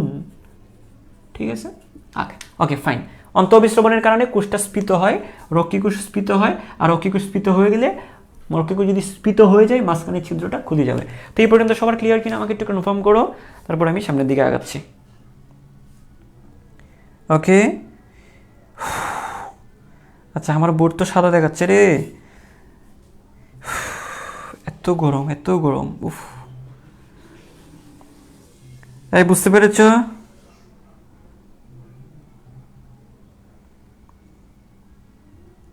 ওকে ফাইন, ভেরি গুড। ওকে, আমরা এতটুকু বুঝতে পেরেছি। তাহলে এতটুকু আমাদের পত্ররন্ধ্র কীভাবে খোলা হয় সেটা আমরা বুঝছি। এখন পত্ররন্ধ্র বন্ধ হওয়াটা আমরা বুঝবো, একটু ধৈর্য ধরতে হবে। মানে এইখানে যে কীর্তিকলাপগুলো হচ্ছে এইগুলোর ঠিক উল্টা হবে এইখানে, তখন পত্ররন্ধ্র দেখো। তা আমরা এটি তো বলছি যে দিনের বেলায়, এই যে দিনের বেলায় পত্ররন্ধ্র খুলে। আমি এটা একটু সুন্দর করে দেখি, পত্ররন্ধ্র খুলে, হ্যাঁ। তো দেখো, এই যে দিনের বেলায় পত্ররন্ধ্র খুলে যায়। এখন দেখো, আমরা একটু করে দেখি পুরো জিনিসটা, আমি আবার একটু সামারাইজ করে দিই তোমাদেরকে, একটু করে দেখো। আমরা প্রথমে কি পাইলাম? যে দিনের বেলায় সালোকসংশ্লেষণ বেশি হয়, যার কারণে সালোকসংশ্লেষণ বেশি বেশি কার্বন ডাইঅক্সাইডকে ব্যবহার করে, যার কারণে কার্বন ডাইঅক্সাইড কমে যায়। তো দিনের বেলায় আলো থাকে, আলোতে সালোকসংশ্লেষণ হয়, আর সালোকসংশ্লেষণের কারণে কার্বন ডাইঅক্সাইড কমে যায়। তো দিনের বেলায় কার্বন ডাইঅক্সাইড কমে যায়, আর কার্বন ডাইঅক্সাইড যদি কমে যায় তাহলে কি কার্বনিক অ্যাসিডটাও কমে যাবে, রক্ষী কোষে কার্বনিক অ্যাসিড কমে যাবে। রক্ষী কোষে যদি কার্বনিক অ্যাসিড কমে যায়, অ্যাসিড কমে যাওয়া মানে পিএইচ বেড়ে যাওয়া, তো পিএইচটা বেড়ে যাবে। তো পিএইচ যদি বেড়ে যায়, খেয়াল করো, পিএইচ যদি বেড়ে যায় তাহলে ওই জায়গায় পিএইচের চাপে চিনি বেশি তৈরি হবে। মনে রাখো, চিনিটা বেশি তৈরি হবে। তো চিনিটা বেশি তৈরি হবে মানে কি, সারগুলো চিনিতে পরিণত হবে। আর চিনি কি করে? পানিকে টেনে নিয়ে আসে, তখন কি হবে? তখন এই একটা অন্থ অবিশ্রবণ হবে, রক্ষী কোষগুলো স্ফীত হয়ে যাবে, তখন পত্ররন্ধ্রগুলো অটোমেটিক খুলে যাবে। ঠিক আছে, এখন আমি তোমাদেরকে বলি যে স্যার এগুলো কোনটা বাড়ে কোনটা কমে কীভাবে মনে রাখবো? একটু ভালো করে খেয়াল করো, সবই কিন্তু বেড়ে যায়, খুলে যায়, বেড়ে যায়, সবই কিন্তু বেড়ে যাচ্ছে, স্ফীতি বেড়ে যাচ্ছে। এখানে দেখো, একমাত্র এই যে তিনটা জিনিস ছাড়া, মানে এই পর্যন্ত খেয়াল করো, আমরা যদি চিন্তা করি একটা বর্ডার দিয়ে দিই, এই দিনের বেলা এই দুইটা জিনিস কমবে আর বাকি সব বাড়বে। এখানে পিএইচ বাড়বে, চিনি বাড়বে, স্ফীতি বাড়বে, পত্ররন্ধ্রগুলোও বাড়বে। ঠিক আছে, মানে একমাত্র কোনটা? প্রথম দুইটা ছাড়া বাকি সব বাড়বে। শুধু এটা মনে রাখতে পারবে না, এতটুকু মনে রাখতে পারবে না, দিনের বেলায় সালোকসংশ্লেষণ হয়, যার কারণে কার্বন ডাইঅক্সাইড কম হয়, আর কার্বন ডাইঅক্সাইড কম হলে কার্বনিক অ্যাসিড কম হয়, আর কার্বনিক অ্যাসিড কম হয়, জাস্ট এই দুইটা জিনিস কমে আর বাকি সব কিন্তু বাড়ে। পিএইচ বাড়ে, চিনি বাড়ে, স্ফীতি বাড়ে, পত্ররন্ধ্র বাড়ে যায়, বড় হয়ে যায়। ঠিক আছে, জাস্ট এই একটা জিনিস মনে রাখবে, জাস্ট এই কার্বন ডাইঅক্সাইড কার্বনিক অ্যাসিড দিনের বেলায় দুটো জিনিস কমে, বাকি সব বেড়ে যায়। তা তোমার আর এত প্যাচ খেলার দরকার নাই, প্রথম দুইটা কমাবো, বাকি সব কী হয়ে যাবে, বেড়ে যাবে। এখন কথা হচ্ছে তুমি যদি এটা বুঝে থাকো, তাহলে আমাকে পত্ররন্ধ্র বন্ধ হওয়াটা নিশ্চয়ই তুমি খুব সহজে পারবা। কেন, আমি তোমাদেরকে যদি বলি যে রাতের বেলায় কি হয়, রাতে কি হয়, রাতে রাতে রাতে হ্যাঁ চাঁদনি রাতে, দেখো রাতের বেলায় কি হবে বলো তো, দিনের বেলায় যদি কার্বন ডাইঅক্সাইড কমে যায়, রাতের বেলায় তোমরা নিশ্চয়ই জানো কার্বন ডাইঅক্সাইড বেড়ে যায়, কষ্ট হয়, শ্বাসকষ্ট হয়, বলছো না একজন, কার্বন ডাইঅক্সাইড বেড়ে যায়। ঠিক আছে, এই যাতে আমরা বলতে পারি এই যে রাতের বেলায় কার্বন ডাইঅক্সাইড বেড়ে যায়। কী কারণে কার্বন ডাইঅক্সাইড বেড়ে যায় আমি বলবো না, তোমাদেরকে ব্যাখ্যাটা আমি দিছি, দুষ্টু দুষ্টু চিন্তা করেও কিন্তু মনে রাখা যায়, রাতের বেলায় কার্বন ডাইঅক্সাইড বেড়ে যায়। ঠিক আছে, তো যাই হোক, এই যে কার্বন ডাইঅক্সাইড রাতের বেলায় বেড়ে যায়, তো যাই হোক এই কার্বন ডাইঅক্সাইড যদি বেড়ে যায় একটু খেয়াল করো কী কারণে, আর একটু আগে বলছি তোমাদেরকে। তো এই রাতের বেলায় কার্বন ডাইঅক্সাইড বেড়ে যায়, আর কার্বন ডাইঅক্সাইড বেড়ে গেলে কী হবে, কার্বনিক অ্যাসিডও বেড়ে যাবে, তাই না, কার্বনিক অ্যাসিড বেড়ে যাবে, এই কার্বনিক অ্যাসিড বেড়ে যায়, তাই না। ওকে ফাইন, কার্বনিক অ্যাসিড যদি বেড়ে যায়, অ্যাসিড বেড়ে যাওয়া মানে কি হবে, পিএইচটা কমে যাওয়া, তাই না, পিএইচ কমে যাওয়া, তাহলে দেখো পিএইচটা কমে যাবে। আচ্ছা ঠিক আছে, পিএইচ কমে যাওয়া মানে কি, এই পিএইচ বেড়ে গেলে যদি চিনি বেড়ে যায়, তো পিএইচ কমে গেলে চিনি কমে যাবে, হ্যাঁ সিম্পল না। তা দেখো, তা আমরা এই জিনিসটা আমি যদি এইটা বুঝি, ঠিক এইটার উল্টাটা হবে এখানে, আর কিচ্ছু না। তা আমরা বলতে পারি যে চিনি, আমরা বলতে পারি যে চিনি চিনি চিনি থেকে যে শ্বেতসার, চিনি বা শ্বেতসার, শ্বেতসার, চিনি বা শ্বেতসার, হ্যাঁ, তো পিএইচ কমে যাওয়া মানে কি, চিনিটাও কমে যাওয়া, আর চিনি কমে যাওয়া মানে কি, খেয়াল করো, চিনি কমে যাওয়া মানে কি, চিনি কমে যাওয়া মানে কি, রক্ষীকোষের স্ফীতি কমে যাওয়া, রক্ষীকোষ স্ফীত, আর রক্ষীকোষের স্ফীতি কম হয়, রক্ষীকোষের স্ফীতি কমে যায়, রক্ষীকোষের স্ফীতি, রক্ষীকোষের স্ফীতি কমে যায়, রক্ষীকোষের স্ফীতি কমে যায়। ঠিক আছে, মানে রক্ষীকোষের স্ফীতিটা কমে যায়, এই, আর রক্ষীকোষের স্ফীতি কমে গেলে কি হবে, পত্ররন্ধ্র বন্ধ হয়ে যায়, পত্ররন্ধ্র বন্ধ হয়ে যায়। ঠিক আছে, বন্ধ হয়ে যায়। ঠিক আছে, উফ গরম, আচ্ছা ঠিক আছে, বন্ধ হয়ে যায়। তাহলে দেখো এখানে হচ্ছে যে প্রথম দুইটা, খেয়াল করো এখানে প্রথম দুইটা বেড়ে যায়, প্রথম দুইটা বেড়ে যায়, আর বাকি সব কমে যায়। চিন্তা করো, কঠিন কিছু না। এখানে হচ্ছে যে প্রথম দুইটা, এই যে প্রথম দুইটা, এই যে প্রথম যে দুইটা, এগুলো কমে, সরি এই দুইটা বাড়ে আর বাকি সব কমে যায়। এখানে প্রথম দুইটা, এই প্রথম দুইটা বাড়ে, সরি প্রথম দুইটা কমে বাকি সব বেড়ে যায়। সিস্টেম মানে তুমি জাস্ট প্রথম দুইটা মনে রাখলেই হচ্ছে, আর বাকিগুলো তুমি এমনিতেই পারবা। ওকে, এই তোমরা বুঝতে পেরেছো দুষ্ট দুষ্ট ছেলেরা, দুষ্ট মেয়েরা। ওকে ওকে ঠিক আছে, আমরা বুঝতে পেরেছি আশা করি। এখন যে জিনিসটা, এখন আমরা বলবো যে এটা তো আমি আমার মতো করে ব্যাখ্যাটা দিচ্ছি, এখন হচ্ছে এখানে কতটুকু কোন বিজ্ঞানী বলছে সেটা আমাদেরকে একটু বলে দিতে হবে। অর্থাৎ তোমাদের বইয়ে পুরাটা একবারে বলে না, ইনস্টলমেন্টে বলছে যে অমুক বিজ্ঞানী এটা বলেন, তমুক বিজ্ঞানী এটা বলেন, তারপরে আরেকজন বলছে এরকম, এরকম করতে করতে পুরো জিনিসটা তোমাদেরকে মানে এই জিনিসগুলো মনে রাখাটা টাফ হয়ে যাচ্ছে। তো এখন আমরা বলবো যে এই যে আমি বললাম যে দিনের বেলায় কার্বন ডাইঅক্সাইড কমে, কার্বন ডাইঅক্সাইড কমলে কার্বনিক অ্যাসিড কমে, কার্বনিক অ্যাসিড কমলে পিএইচ বেড়ে যায়, আর পিএইচ বেড়ে গেলে চিনি বেড়ে যায়, চিনি বেড়ে গেলে যে রক্ষীকোষ স্ফীত হয়, এটা তো আমি বলি না, এটা তো আমি আবিষ্কার করি নাই, এটা বিভিন্ন বিজ্ঞানীর সমন্বয়ে এটা আবিষ্কৃত হয়েছে। তো কতটুকুর মধ্যে কতটুকু কোন বিজ্ঞানী আবিষ্কার করছে সেটা এখন আমরা বলে দিব। হ্যাঁ আচ্ছা ঠিক আছে, এখন আমি যদি তোমাদেরকে একটু করে বলি যে, আমি যদি তোমাদেরকে বলি যে এখানে একটু খেয়াল করো, এই তোমরা নিশ্চয়ই তোমরা জানো আমার অর্গানিক কেমিস্ট্রি ক্লাস হচ্ছে, অর্গানিক কেমিস্ট্রি অলরেডি 4টা লেকচার কমপ্লিট হয়েছে। আমরা 5 নম্বর লেকচারে আমরা জৈব রসায়নের আর জৈব যৌগের নামকরণগুলো শিখব, এবং এটা এত সহজভাবে শেখা যায় সেটা তোমরা আগামীকালকে 10:30টার ক্লাস করলে বুঝতে পারবা। তো সবাই, এটা সম্পূর্ণ ফ্রি ক্লাস, এটা আমি কোনো পেইড ব্যাচের কোনো অ্যানাউন্স দিচ্ছি না। তোমাদের যাদের জৈব রসায়ন অনেক সহজে শিখতে চাও তোমরা ক্লাসগুলোতে অ্যাটেন্ড করতে পারো, এবং অবশ্যই যেহেতু এটা ফ্রি ক্লাস বন্ধুবান্ধবদেরকে জানিয়ে দিতে পারো। তুমি যদি তোমার কোনো উপকার হয় আমার তো লস নেই, বা তোমার উপকার হলে তোমার বন্ধুর উপকার হলে তোমার তো লস নেই, তাই না? আচ্ছা যাই হোক, আগামীকালকে 10:30টায় হবে। এখন দেখো আমি যেটা তোমাদেরকে বলতে চাচ্ছি একটু খেয়াল করো, সেটা হচ্ছে একটু খেয়াল করো যে এখানে কতটুকু আবিষ্কার হয়েছে। দেখো এই রক্ষীকোষ স্ফীত হওয়ার কারণে পত্ররন্ধ্র খুলে যায়, এই সিম্পল কথাটা, একদম সহজ কথা। এই যে পত্ররন্ধ্র স্ফীত হইলে রক্ষীকোষ স্ফীত হলে পত্ররন্ধ্র খুলে যায়। এটা তো আমরা একটু আগে পড়ছি যে রক্ষীকোষ যদি স্ফীত হয়ে যায়, এই রক্ষীকোষ যদি স্ফীত হয়, রক্ষীকোষ স্ফীত হইলে হ্যাঁ এই রক্ষীকোষগুলো ফুলে গেলে পত্ররন্ধ্র খুলে যায়, ফুলে গেলে খুলে যায়। যে পত্ররন্ধ্র স্ফীত হয়ে গেলে মানে এই রক্ষীকোষ দুইটা, এই একটা রক্ষীকোষ, এই একটা রক্ষীকোষ, রক্ষীকোষ দুইটা স্ফীত হয়ে গেলে পত্ররন্ধ্রটা খুলে যায়। তো এই যে কথাটা, এই যে রক্ষীকোষ স্ফীত হয়ে গেলে পত্ররন্ধ্র খুলে যায়, এই যে কথাটা, এটাও কিন্তু একজন বিজ্ঞানী বলছেন। এটা কিন্তু আমার কথা না, কিন্তু তোমরা আমাকে মনে করিও না আবার যে রাকিব স্যার বলেছেন, না, এটা একজন বিজ্ঞানী বলছে। বিজ্ঞানীটার নাম হচ্ছে ভন মল। নাম কি? ভন মল। হ্যাঁ, তো ওনার নামটা আমি একটু লিখে দিই, ওটা হচ্ছে ভন মলের মতে। এটা হচ্ছে বিজ্ঞানী ভন মল। আমি একটু লিখে দিচ্ছি, বিজ্ঞানী ভন মলের মতে, বিজ্ঞানী ভন মলের মতে, বিজ্ঞানী ভন মলের মতে, ভন মলের মতে বনমলের মধ্যে রক্ষীকোষ স্ফীত হলে পত্ররন্ধ্র খুলে যায়, আর রক্ষীকোষ বন্ধ হয়ে গেলে, রক্ষীকোষ স্ফীত কমে গেলে পত্ররন্ধ্র বন্ধ হয়ে যায়। আচ্ছা, তাহলে এটা হচ্ছে বিজ্ঞানী ভন মল। তো এই জিনিসটা ভন মলের মতে, ঠিক আছে, ওকে ফাইন। আচ্ছা, তাহলে আমরা বুঝলাম, এই দুটো জিনিস বুঝে গেছি। এখন আমরা যে কাজটা করব, একটু কেড়ে খেয়াল করি যে এই কথাটা কি বলছে, মানে আর একটু, এটা তো হচ্ছে রক্ষীকোষ স্ফীত হলে পত্ররন্ধ্র খুলে যায়, রক্ষীকোষ স্ফীত কমে গেলে পত্ররন্ধ্র বন্ধ হয়ে যায়, এই কথাটা বুঝছি। এখন আমরা পরবর্তীতে আরেকজন বিজ্ঞানী এই জিনিসটা আবিষ্কার করছে। কোন জিনিসটা আবিষ্কার করছে? যে রক্ষীকোষটা কেন স্ফীত হয়, রক্ষীকোষটা স্ফীত হয় হচ্ছে, আরেকজন বিজ্ঞানী বলছে রক্ষীকোষটা স্ফীত হয় ওই যে চিনি বেড়ে যাওয়ার কারণে। চিনি বেড়ে গেলে রক্ষীকোষ স্ফীত হয়, যে চিনিটা বেড়ে গেলেই তো রক্ষীকোষটা স্ফীত হচ্ছে, এই কথাটা আরেকজন বিজ্ঞানী বলছে। এবং এই বিজ্ঞানীটার নামটা আমরা এখন লিখব, মানে আমরা আরেক ধাপ একটু এগিয়ে চিন্তা করলাম। আমরা পত্ররন্ধ্র কেন খুলে? রক্ষীকোষ স্ফীত হওয়ার কারণে। এটা কে বলছে? ভন মল বলছে। এখন রক্ষীকোষটা কেন স্ফীত হয়? চিনি বেড়ে যাওয়ার কারণে। এই কথাটা বলছে যে রক্ষীকোষ স্ফীত হয় কেন?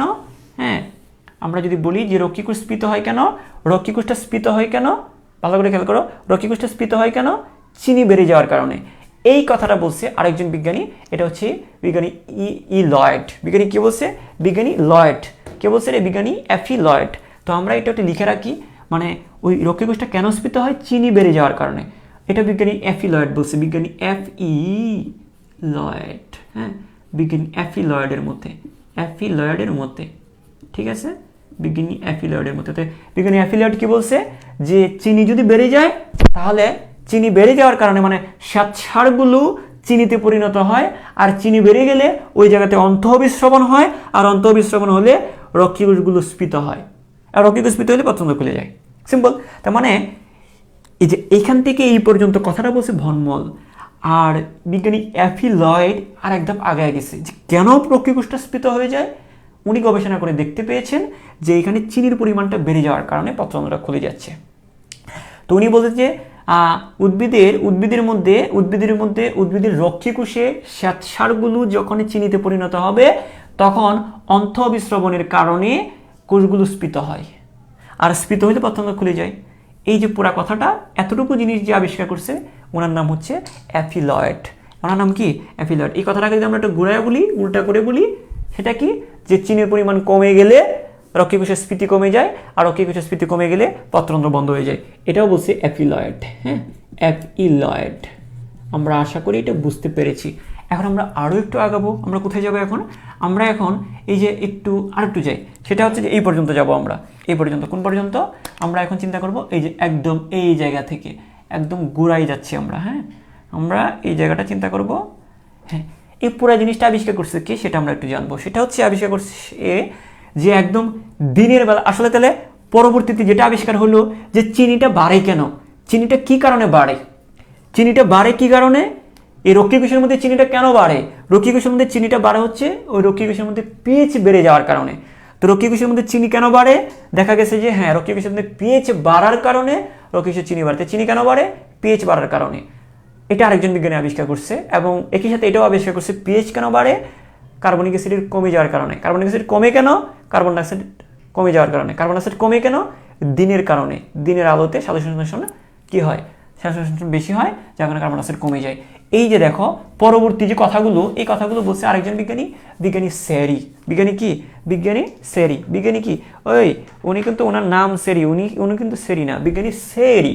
হ্যাঁ, বিজ্ঞানী সেরি, বিজ্ঞানী সেরি, বিজ্ঞানী সেরি কথাটা বলেন। বিজ্ঞানী স্যারির মতে, বিজ্ঞানী স্যারির মতে, বিজ্ঞানী স্যারির মতে, ঠিক আছে। স্যারির মতে উনি বলেন যে দিনের বেলায় কার্বন ডাইঅক্সাইড কমে যায়, কার্বন ডাইঅক্সাইড কমে যাওয়ার কারণে কার্বনিক অ্যাসিড কমে যায়, আর কার্বনিক অ্যাসিড কমে যাওয়া মানে পিএইচ বেড়ে যায়, আর পিএইচ বেড়ে যাওয়ার কারণে চিনি বেড়ে যায়, আর চিনি বাড়লে কি হয় তো তোমরা জানোই, এখানে হ্যাঁ অন্তর্বিস্রাবণ হয়, রক্তবিস্ফীত হয়, পতঙ্গ খুলে যায়। এই যে পুরা কথাটা একদম এখান থেকে যেটা বলছে এটা হচ্ছে বিজ্ঞানী স্যারির মতে। আবার এই জায়গাটাও তাহলে কে বলছে, এই জায়গাটা আমরা বুঝতে পারি বিজ্ঞানী স্যারির মতে, বিজ্ঞানী স্যারি, বিজ্ঞানী স্যারি, হেচ্ছেরি মানে হাঁচি আসে না আমাদের, হেচ্ছেরি, হ্যাঁ বিজ্ঞানী স্যারির মতে। আবার মেয়ে মানুষদেরকে স্যারি বলা হয় আমাদের এলাকায়, এই স্যারি, হ্যাঁ হেচ্ছেরি। যাই হোক বিজ্ঞানী স্যারির মতে এই জিনিসগুলো আবিষ্কার হয়েছে। ক্লিয়ার? এতটুকু ক্লিয়ার কিনা বলো? তো আমরা এতটুকু যদি ক্লিয়ার হয় তাহলে আমরা আশা করি এটা পারবো। তো এটা হচ্ছে পত্ররন্ধ্র খোলা হওয়ার জন্য তাহলে কয়টা মতবাদ আমরা পড়লাম এখানে, পত্ররন্ধ্র খোলা ও বন্ধ হওয়ার জন্য আমরা কয়টা মতবাদ পড়ছি এখানে পড়লাম হচ্ছে, একটু ভালো করে খেয়াল করো, একটু ভালো করে দেখো। বনমদের মধ্যে যেটা বলতেছিলাম এটা হচ্ছে 1 নম্বর মতবাদ, এটা হচ্ছে তারপরে আমরা এই যে লয়েডের মধ্যে এটা হচ্ছে 2 নম্বর মতবাদ, তারপরে হচ্ছে স্যারির মধ্যে এটা 3 নম্বর মতবাদ। ঠিক আছে, আশা করি তোমরা বুঝতে পেরেছো। ওকে ক্লিয়ার, 3টা মতবাদ আমরা পড়লাম। এখন পরবর্তীতে আমাদের আরেকটু করে জানতে হবে একটা আধুনিক মতবাদ আছে। হ্যাঁ, এই 3 জনেরটাও পরবর্তীতে বিজ্ঞানীরা বলতেছে যে না ওদেরগুলার থেকেও আরও আধুনিক মতবাদে শিফট হয়েছে। তো এই আধুনিক মতবাদটা তোমাদেরকে একটু করে দেখা দিচ্ছি। এই 3টা মতবাদ এখানে শিখলাম। এখন কথা হচ্ছে আরেকটা মতবাদ আছে আধুনিক মতবাদ, পত্ররন্ধ্র খোলা এবং বন্ধ হওয়ার পিছনে আধুনিক মতবাদটা কি সেটা আমরা জানবো। একটু দেখো আমি এটা একটু মুছে নিই, ততক্ষণে তোমরা যেটা পড়াইছে সেটা একটু রিভাইজ দেওয়ার চেষ্টা করো, আশা করি পারবা এখন।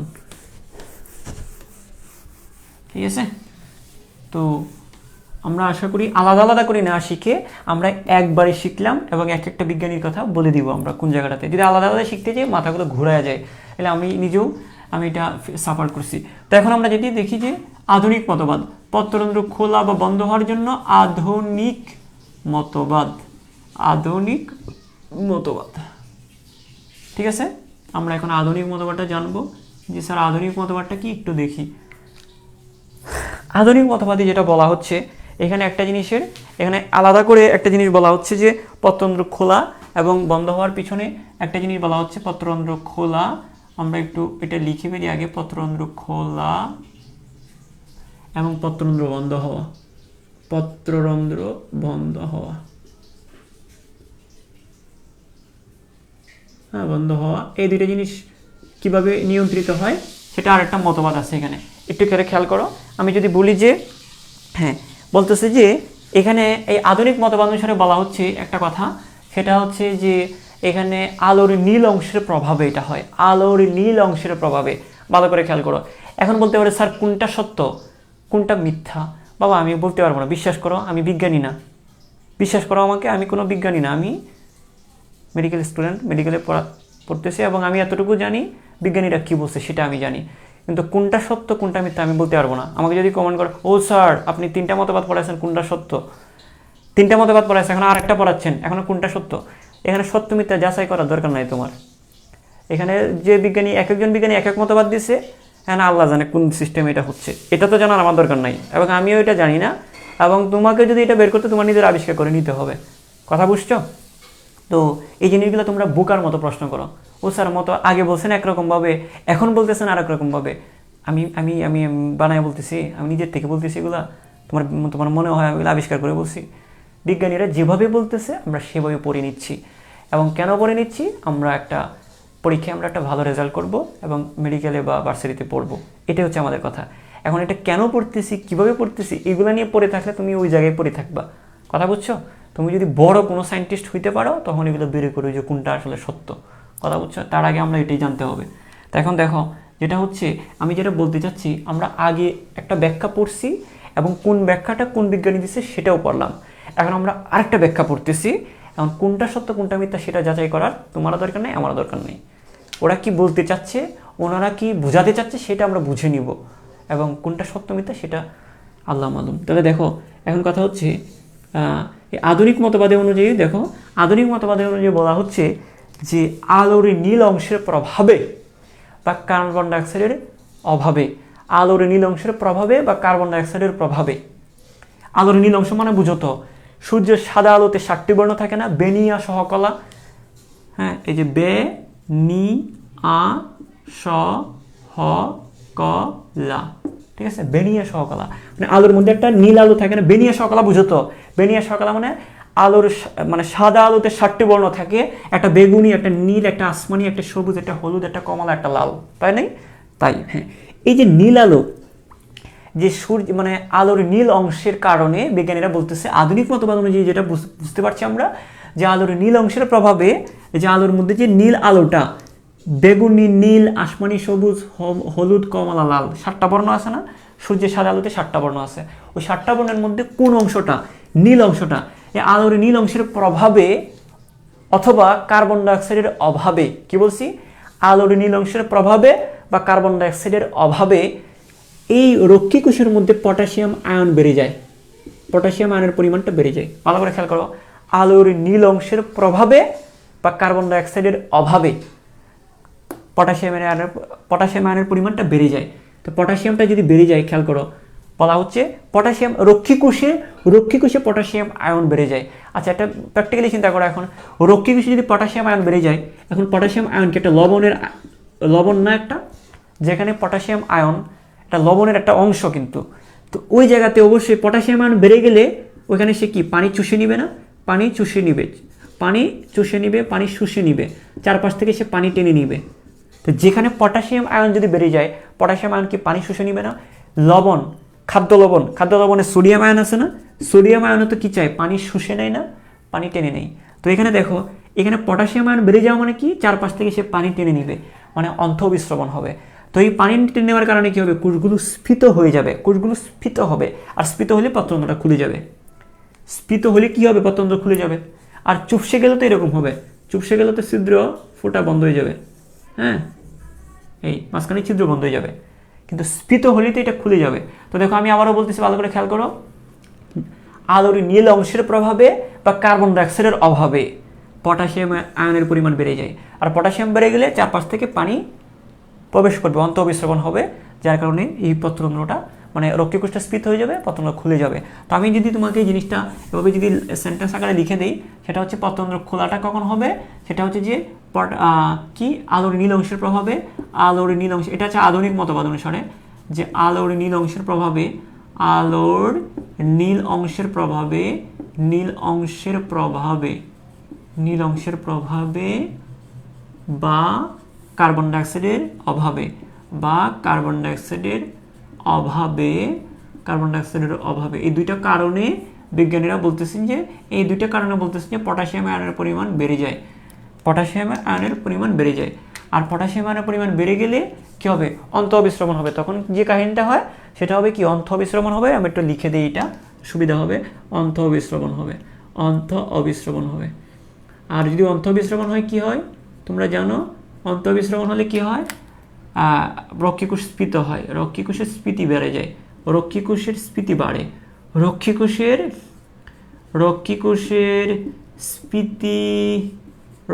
স্ফীতি বাড়ে, এটা আমরা এইভাবে দেখাইতে পারি, রক্ষী কোষের স্ফীতি বাড়ে। আর রক্ষী কোষের স্ফীতি যদি বেড়ে যায়, পত্ররন্ধ্র খুলে যায়, পত্ররন্ধ্র খোলে, ঠিক আছে, পত্ররন্ধ্র খুলে যায়। তো আশা করি জিনিসটা বুঝতে পেরেছ। এটা হচ্ছে আধুনিক মতবাদ অনুসারে। আমরা এই পাশে আরেকটু করে আমরা জানবো যে পত্ররন্ধ্র বন্ধ হওয়াটার পিছনের ব্যাখ্যাটা কি। পত্ররন্ধ্র বন্ধ হওয়াটার পিছনে ব্যাখ্যাটা হচ্ছে, হ্যাঁ, পত্ররন্ধ্র বন্ধ হওয়ার পিছনে একটা ব্যাখ্যাটা হচ্ছে, তোমাদেরকে আগে একটু জানিয়ে রাখা ভালো যে এটার সাথে এটা একটু হুবহু মিল নেই, একটু পার্থক্য আছে, সেটা আমরা একটু বলি। সেটা কি, সেটা হচ্ছে যে ভালো করে খেয়াল করো, এই যে ধরো আমার এটা হচ্ছে একটা গাছ, ধরো আমাকে একটা জীবন্ত বটবৃক্ষ ধরে নাও, তা ধরো এটা হচ্ছে বটবৃক্ষের একটা পাতা। এবার পাতার মধ্যে খেয়াল করো, এদিকে একটা রক্ষী কোষ, এদিকে একটা রক্ষী কোষ, উপর থেকে রক্ষী কোষ দেখতে পাচ্ছ, কিন্তু রক্ষী কোষগুলোর নিচে তো আরো কোষ থাকবে, তাই না? উপর থেকে তো আমরা, এই দেখো, উপর থেকে আমার চামড়াটা দেখতেছো না, এই চামড়াটার নিচে কি মাংস কোষ আছে না, পেশি কোষ আছে না, স্নায়ু কোষ আছে না, আছে তো। ঠিক এখানে দেখো, এই যে দুইটা কোষ, এগুলো হচ্ছে রক্ষী কোষ, আমরা উপর থেকে দেখতেছি, ওই কোষগুলোর নিচে মাংস কোষ আছে, মাংস কোষ না, এটাকে আমরা মাংস কোষের মধ্যে মনে রাখবো, মেসোফিল কোষ থাকবে। কি কোষ? মেসোফিল কোষ। আমাদের এই ত্বকটার নিচে যেমন মাংস কোষ আছে, মাংস পেশি কোষ আছে, তো ঠিক এইভাবে ওই মনে রাখবা, ওই রক্ষী কোষগুলোর নিচে থাকবে মেসোফিল কোষ। এই একটা মনে রাখবা, এই কোষগুলোর নিচে, এগুলো তো উপরে দেখা যাচ্ছে না, এই কোষগুলোর নিচে মেসোফিল কোষ থাকবে। Okay fine. তো আমরা এই জায়গাটা একটু করে জেনে নিই। তাহলে আমরা এই জায়গাটা মেসোফিল কোষটাকে এটা আমরা বুঝে গেছি। এখন আমরা যে কাজটা করব, এই যে দেখো আমরা পত্রতন্ত্র বন্ধ হয়ে যায় কখন কিভাবে সেটা একটু বলবো তোমাদেরকে, একটু দেখো। সেটা হচ্ছে যদি প্রথম থেকে যদি একটু করে বলি যে এটা হবে পত্রতন্ত্র বন্ধ হয়ে যাবে আলোর অভাবে। এখানে বলছে যে আলোর নীল অংশের প্রভাবে, আর এখানে বলবো কি আলোর অভাবে। আমরা এখানে সরাসরি বলবো কি এখানে আলোর অভাবে, হুবহু এটার সাথে সিমিলার থাকবে না, একটু চেঞ্জ হবে। আলোর অভাবে, আলোর অভাবে অভাবে বা বা বা পানির পরিমাণ কমে গেলে, পানির পরিমাণ এখানে যেমন কার্বন ডাইঅক্সাইডের কমে গেলে, এখানে হচ্ছে পানি কমে গেলে, পানি কমে গেলে এখানে যেমন কার্বন ডাইঅক্সাইড কমে গেলে মানে কার্বন ডাইঅক্সাইডের অভাবে, এখানে বলতে পারি আমরা হ্যাঁ পানির অভাবে, পানির অভাবে অভাবে বা বা কমে গেলে, বা কমে গেলে অভাবে আমরা একটু ব্র্যাকেটে লিখে রাখি কমে গেলে, পানির পরিমাণ যদি কমে যায়। কোথায় পানির পরিমাণ কমে গেলে? ওই রক্ষী কোষের মধ্যে যদি পানির পরিমাণটা কমে যায়। তোমাদের বইয়ে যেভাবে তোমাদের জিনিসগুলোকে বলে দিচ্ছে সেটাই বলা হচ্ছে যে আলোর অভাবে বা পানির অভাবে, আলোর অভাবে বা কি হ্যাঁ পানির অভাবে মেসোফিল কোষে, আলোর অভাবে পানির অভাবে অভাবে মেসোফিল কোষে, মেসোফিল কোষে কি হয়? মেসোফিল কোষে মেসোফিল কোষ, মেসোফিল মানে কি রক্ষী কোষগুলোর নিচের কোষগুলো, মেসোফিল কোষে অ্যাবসিসিক অ্যাসিড বেড়ে যায়, মেসোফিল কোষে অ্যাবসিসিক অ্যাসিড বেড়ে যায়, অ্যাবসিসিক অ্যাসিড বেড়ে যায়, অ্যাবসিসিক অ্যাসিড বেড়ে যায়, অ্যাবসিসিক অ্যাসিড, অ্যাবসিসিক অ্যাসিড বেড়ে যায়, অ্যাসিড বেড়ে যায়, ঠিক আছে বেড়ে যায়। অ্যাবসিসিক অ্যাসিড মানে এক ধরনের অ্যাসিড, পাতার মধ্যে এক ধরনের অ্যাসিড থাকে অ্যাবসিসিক অ্যাসিড, রক্ষী কোষের এক ধরনের অ্যাসিড। তো মেসোফিল কোষে মেসোফিল কোষের এক ধরনের অ্যাসিড, মেসোফিল কোষে অ্যাবসিসিক অ্যাসিড বেড়ে যায়। আর অ্যাবসিসিক অ্যাসিড বেড়ে গেলে বলা হচ্ছে, অ্যাবসিসিক অ্যাসিড বেড়ে গেলে বলা হচ্ছে যে পটাশিয়াম আয়নের পরিমাণটা কমে যায়, পটাশিয়ামটা কমে যায়, পটাশিয়ামটা কী হয়ে যায়? কমে যায়। আর পটাশিয়ামটা কমে গেলে যেটা হবে, পটাশিয়াম কমে গেলে কী হবে? বহিঃঅভিস্রবণ হবে, কোষগুলো বাইরে মানে পানিটা বাইরে বের হয়ে যাবে। তাহলে দেখো পটাশিয়াম যদি কমে যায়, ভালো করে খেয়াল করো, এখানে যদি পটাশিয়ামটা কমে যায়, এখানে যদি কি হয়, এখানে যদি পটাশিয়ামটা কমে যায়, পটাশিয়ামটা কমে গেলে পানিটা বাইরে বের হয়ে যাচ্ছে না, পটাশিয়াম কমে গেলে, পটাশিয়ামের পরিমাণ কমে গেলে হ্যাঁ আর পানিটা ধারণ করার কেউ থাকবে না, পানিটাকে বাইরে ঠেলে দিবে, পানি বাইরে বের হয়ে যাবে। পটাশিয়াম বেশি বেশি থাকলে বেশি বেশি পানি টেনে নিত, কিন্তু পটাশিয়াম কমে গেলে পানিটা বাইরে বের হয়ে যাবে। তো এটাকে আমরা বলবো, পানি বের হয়ে গেলে আমরা এটাকে বলবো বহিঃঅভিস্রবণ। এটাকে আমরা কি বলবো? বহিঃঅভিস্রবণ। এটা হচ্ছে কি আমরা বহিঃঅভিস্রবণ বলবো, বহিঃঅভিস্রবণ। আর বহিঃঅভিস্রবণ যদি হয় হ্যাঁ তাহলে রক্ষী কোষের স্ফীতি কমে যাবে, রক্ষী কোষের স্ফীতি, রক্ষী কোষগুলো পানিটা যদি বের হয়ে যায়, বহিঃঅভিস্রবণ মানে বের হয়ে যাওয়া, তখন কি হ্যাঁ রক্ষী কোষের স্ফীতি কমে যাবে। তা আমরা বলতে পারি যে রক্ষী কোষের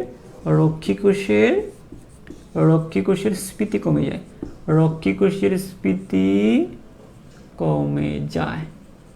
ঠিক আছে, আশা করি তোমরা এটা বুঝতে পেরেছ, রক্ষী কোষের স্ফীতিটা কমে যায়। ওকে ওকে ফাইন, রক্ষী কোষের স্ফীতি কমে যায়, রক্ষী কোষের স্ফীতি কমে যায়। ঠিক আছে, আশা করি এটা বুঝতে পেরেছো তোমরা। এখন দেখো রক্ষী কোষের স্ফীতি কমে যায়, এটা পারবা নিশ্চয়ই। আর রক্ষী কোষের স্ফীতি কমে গেলে কী হবে? আমি অন্য একটা জিনিস চিন্তা করতেছিলাম, এই যে রক্ষী কোষের স্ফীতি বাড়ে আর এখানে কমে, আর রক্ষী কোষের স্ফীতি কমে গেলে পত্রতন্ত্র বন্ধ হয়ে যাবে, বন্ধ হয়ে যায়। তো তুমি যদি এভাবে পাশাপাশি করে যদি পড়ো তাহলে তুমি কিন্তু জিনিসগুলো মনে রাখতে পারবা। মানে এখানে বলছি যে আলোর নীল অংশের প্রভাবে বা কার্বন ডাইঅক্সাইডের অভাবে পটাশিয়াম বেড়ে যায়, এবং তাহলে পটাশিয়াম যদি বেড়ে যায় তাহলে কি পটাশিয়াম পানি টেনে নিবে, তাহলে অন্তঃবিস্রবণ হবে, তাহলে রক্ষী কোষের স্ফীতিটা বাড়বে, পত্রতন্ত্র খুলে যাবে। আর এখানে যেটা হবে, পটাশিয়ামটা কখন কমবে মনে রাখবা, আলোর অভাবে বা পানির অভাবে মেসোফিল কোষে অ্যাবসিসিক অ্যাসিড বেড়ে যায়, মেসোফিল কোষে অ্যাবসিসিক অ্যাসিড বেড়ে যায়। আর অ্যাবসিসিক অ্যাসিড বেড়ে গেলে মনে রাখবা পটাশিয়াম আয়নটা কমে যায়, আর পটাশিয়াম আয়ন কমে গেলে রক্ষী কোষের স্ফীতিটা কমে যায়, রক্ষী কোষের স্ফীতি কমে গেলে পত্রতন্ত্রটা বন্ধ হয়ে যায়। তো দেখো এই পর্যন্ত সবার ক্লিয়ার কিনা? তাহলে আমি সামনের দিকে আগাবো। এই পর্যন্ত নিশ্চয়ই সবার ক্লিয়ার, তাহলে আমি সামনের দিকে আগাবো। তাড়াতাড়ি করে একটু জানাও, আমাকে একটু করে জানাও। হ্যাঁ, এই পর্যন্ত সবার ক্লিয়ার কিনা? হ্যাঁ, এই পর্যন্ত সবার ক্লিয়ার কিনা? ওকে ওকে, ভেরি গুড বেশি গরম লাগতেছে। ওকে, আশা করি এই পর্যন্ত সবার ক্লিয়ার। আচ্ছা, এখন আমরা যে কাজটা করব, মানে এখানে সিম্পল, মানে এই জিনিসগুলো বর্ণনা আকারে দেয়া আছে তো আমাদের মাথায় ক্যাচ করে না। তো আমি যখন দুইটা পাশাপাশি পড়বো তখন আমাদের আশা করি জিনিসগুলো মনে থাকবে। আচ্ছা আচ্ছা, ভেরি গুড ভেরি গুড। আচ্ছা, এখানে একজন কি দিছে, ও বাবা রে, এখানে এখানে এরকম এরকম লজ্জার ইমোজি দিচ্ছ কেন? মানে তুই আসলে কখন, মানে ও আসলে কি তোমার লজ্জা লাগে? আসলে একলা ক্লাস করবা তুমি?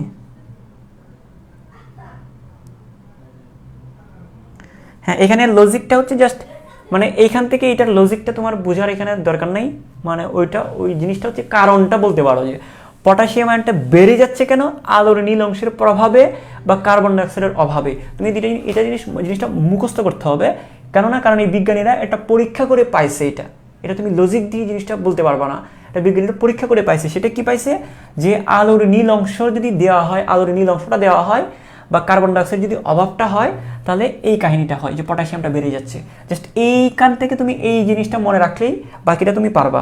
পটাশিয়াম বেড়ে গেলে স্ফীতি বাড়ে, স্ফীতি বাড়লে পত্রন্ত্র খুলে, এটা তো এমনিতে বোঝা যাচ্ছে, এটা তো লজিক আছে। কিন্তু এই জিনিসটা তোমাকে একটু কষ্ট করে মনে রাখতে হবে। সেটা কি? যে আলোর নীল অংশের প্রভাবে বা কার্বন ডাইঅক্সাইডের অভাব হইলে দেখা গেছে রক্ষীকোষে পটাশিয়াম আয়নটা বেড়ে গেছে। এটা তোমাকে একটু মুখস্থ রাখতে হবে।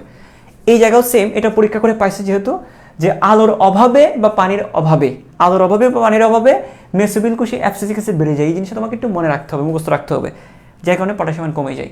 তো এইটার পিছনে যদি কোনো লজিক থাকতো বা এটা যদি ব্যাখ্যা থাকতো, তাহলে অবশ্যই আমি তোমাদেরকে বলতাম। তোমাদেরকে এতটুকু ক্যাপাবিলিটি নাই তোমার, মানে কখন কোনটা বলতেছি, কীভাবে কোন অ্যাঙ্গেল থেকে মেরে দিচ্ছি, অ্যাঙ্গেল বুঝো না তোমরা, সিচুয়েশন বুঝো না। যাই হোক, আমি যেটা বলতেছি এখান থেকে এই পর্যন্ত যেভাবে লিখে দিচ্ছি সেটা তুমি এভাবে মাথায় রাখবা।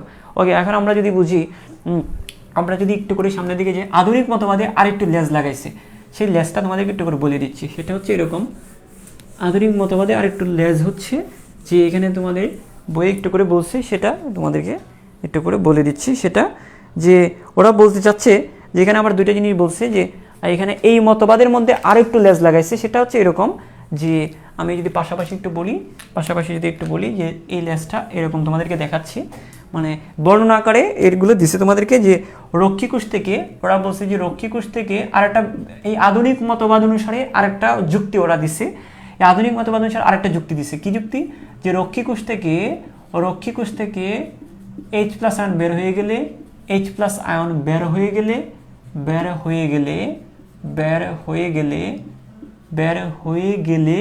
H+ আয়ন যদি বের হয়ে যায়, ওরা বলছে যে পত্ররন্ধ্র খুলে যায়। জাস্ট একটা কথাই বলছে যে, হ্যাঁ, এই একটা কথাই জাস্ট এখানে বলছে যে রক্ষীকোষ থেকে হাইড্রোজেন আয়ন মানে H+ আয়ন বের হয়ে গেলেও দেখা যাচ্ছে পত্ররন্ধ্র খুলে যাচ্ছে, পত্ররন্ধ্র খুলে যায়। হ্যাঁ, তো এটা তোমরা মনে রাখবা, খুলে যায়। অর্থাৎ কি বলছে এখানে? H+ আয়ন বের হওয়া গেলে পত্ররন্ধ্র খুলে যায়। জাস্ট এই লাইনটা পুরো, এই জিনিসটা তোমাদেরকে বলছে। এখন এটার পিছনে যদি তুমি ব্যাখ্যা খুঁজতে যাও, তুমি শেষ হয়ে যাবা। ঠিক আছে, ওরা এক্সপেরিমেন্ট করে পাইছে যে H+ আয়ন বের হয়ে যাচ্ছে এবং একই সাথে দেখা গেছে যে ওইখানে পত্ররন্ধ্রগুলো খুলে যাচ্ছে। ঠিক আছে, জাস্ট এটা তোমরা মনে রাখবো। আরেকটা জিনিস হচ্ছে, আরেকটা কথা বলছে যে পত্ররন্ধ্র বন্ধ হয়ে যাওয়ার পিছনে আরেকটা কাহিনী বলছে যে উচ্চ তাপমাত্রায় সালোকসংশ্লেষণ কম হয়, শ্বসন বেশি হয়। এরা বলছে যে উচ্চ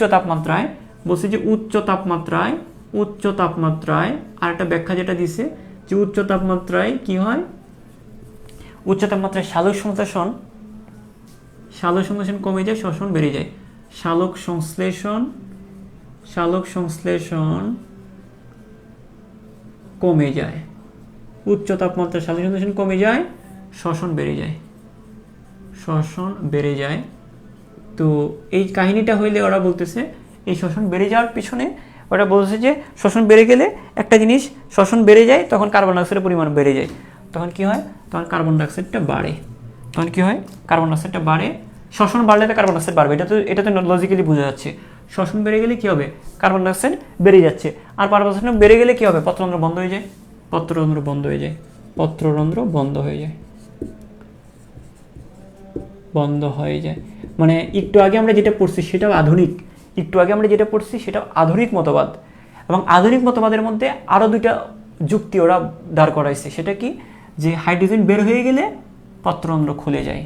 আর একটা যুক্তি ওরা কি দিচ্ছে? উচ্চ তাপমাত্রায় সালোকসংশ্লেষণ কমে যায়, শ্বসন বেড়ে যায়, তখন কার্বন ডাইঅক্সাইডটা বেড়ে যাবে, আর কার্বন ডাইঅক্সাইড বেড়ে গেলে পত্ররন্ধ্র খুলে যায়। এটা আরেকটা যুক্তিতে ওরা পত্ররন্ধ্র বন্ধ হয়ে যায়, আরেকটা যুক্তিতে এই কথাটা বলছে। তো আমাদের আধুনিক মতবাদটা কিন্তু শেষ, আমাদের কিন্তু আধুনিক মতবাদটা শেষ। তো এই পর্যন্ত যে জিনিসগুলো বললাম আমি যেভাবে গুছিয়ে দিলাম ঠিক এইভাবে পড়ার চেষ্টা করবা, তাহলে সহজে মনে রাখতে পারবা, যেগুলো যুক্তি দেওয়ার ব্যাখ্যা, যেগুলোর পিছনে ব্যাখ্যা আছে সেগুলো আমি কিন্তু ভেঙে ভেঙে ব্যাখ্যাগুলো দিয়ে দিছি, এবং যে জিনিসগুলো তোমাকে মনে রাখতে হবে সেটা আমি ফ্লো চার্ট দিয়ে এঁকে দিছি, যার কারণে তুমি সহজে মনে রাখতে পারবা। এখন আমরা যে কাজটা করবো একটু করে দেখি। আমরা একটা জিনিস তোমাদেরকে একটু করে বলে দিই, সেটা আমি যদি বলি একটু করে, আমি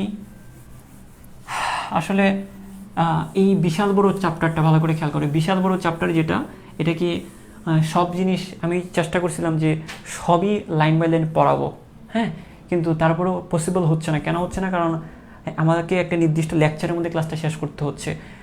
আমার পেট বেঁচে এই ক্লাসটা আমি প্রায় 29টা বা 30টা লেকচার নিচ্ছি, সম্ভবত 29 বা 30 ওইরকম। তো এখানে কিন্তু আমি খুব রিকোয়েস্ট করছি যে ভাই আমি লাইন বাই লাইন দিয়ে পড়াই, আমাকে এইভাবে পড়াইতে দেন, স্টুডেন্টগুলো আমার এখানে না পড়ুক, অন্ততপক্ষে এই ক্র্যাশ কোর্স থেকে পড়লেও যেন জিনিসগুলো কাজে লাগাতে পারে ফিউচারে। তা আমি রিকোয়েস্ট করে আমি এই চ্যাপ্টারের জন্য 12টা লেকচার নিছি। তারপরে দেখা গেছে 12টা লেকচারে আমি যদি 2 ঘন্টাও করে ক্লাস নিই, তারপরেও শেষ করা পসিবল না, কিছু কিছু জিনিস বাদই থেকে যাবে। আমি যদি মেইন টপিকে আমি পড়ায় অভ্যস্ত না, আমি একটা চ্যাপ্টারে পুরো জিনিস লাইন বাই লাইন ধরে আমার অভ্যাস। আমি যদি ওপেনলি ফ্রি ক্লাস নিই, সেখানে আমি লাইন বাই লাইন পড়াই, আমার পেট বেচার জন্য আমি লাইন বাই লাইন পড়াই, 10 মিনিটসগুলো আমি লাইন বাই লাইন ধরেই পড়াচ্ছি ক্র্যাশ কোর্সে।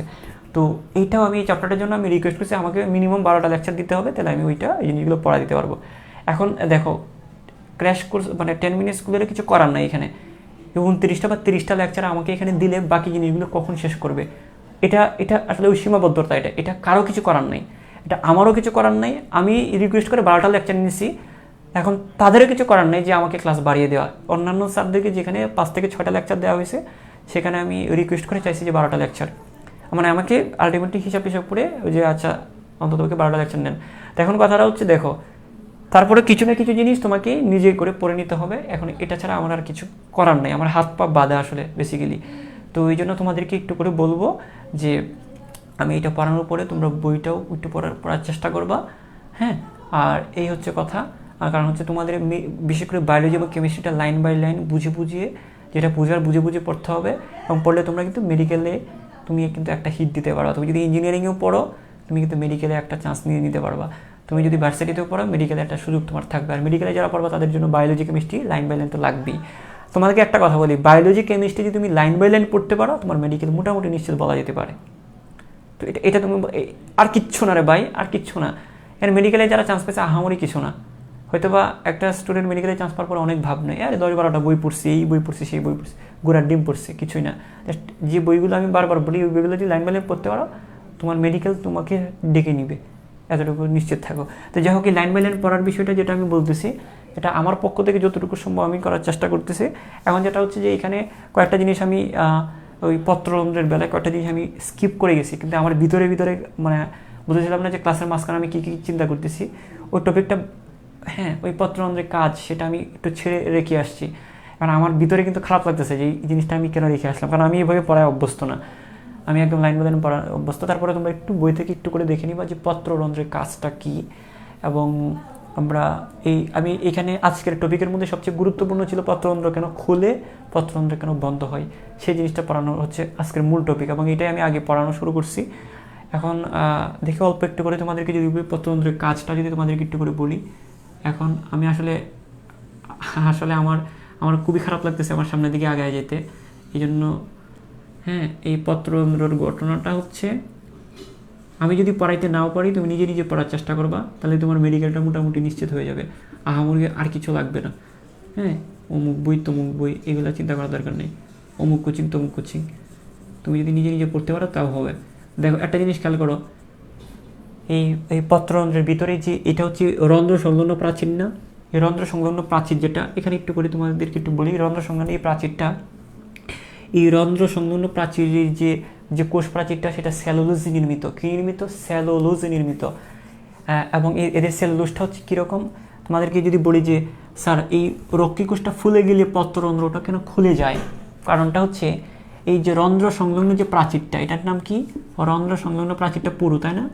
রন্ধ্র সংলগ্ন প্রাচীর, রন্ধ্র সংলগ্ন প্রাচীর, খেয়াল করো, এই দেখো এই যে রন্ধ্র সংলগ্ন প্রাচীরটা কি নির্মিত? এটা হচ্ছে রন্ধ্র সংলগ্ন প্রাচীরটা কি নির্মিত? এটা হচ্ছে মানে রন্ধ্র সংলগ্ন প্রাচীরটা হচ্ছে পুরু, এটা তোমরা বুঝতে পেরেছি। এবং প্রাচীর, কোষ প্রাচীর সবসময় কি দিয়ে তৈরি হয়? সেলুলোজ দিয়ে তৈরি। তাহলে এটাও সেলুলোজ দিয়ে তৈরি। হ্যাঁ, তাহলে আমরা বলবো যে এদের সেলুলোজের মধ্যে আমরা তোমরা যে শর্ট সিলেবাসের কথা বলো, এই যে এখানে আমার আবার প্রথম অধ্যায়ে ফিরে যেতে হবে।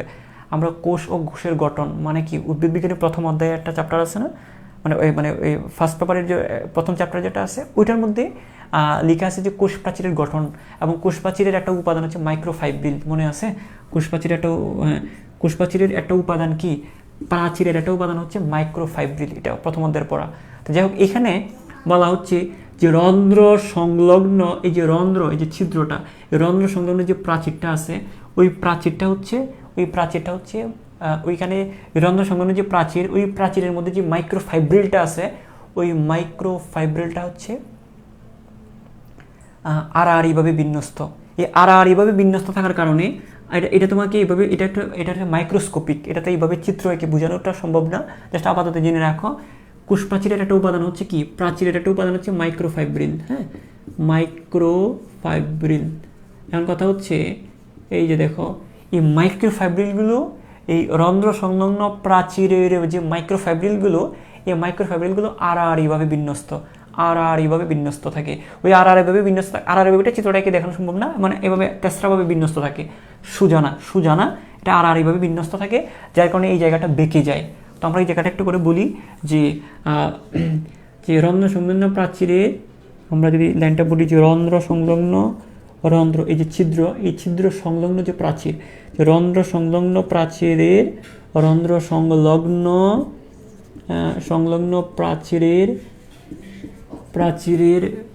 রন্ধ্র সংলগ্ন কোষ প্রাচীরের মাইক্রোফাইব্রিল প্রাচীরের একটা উপাদান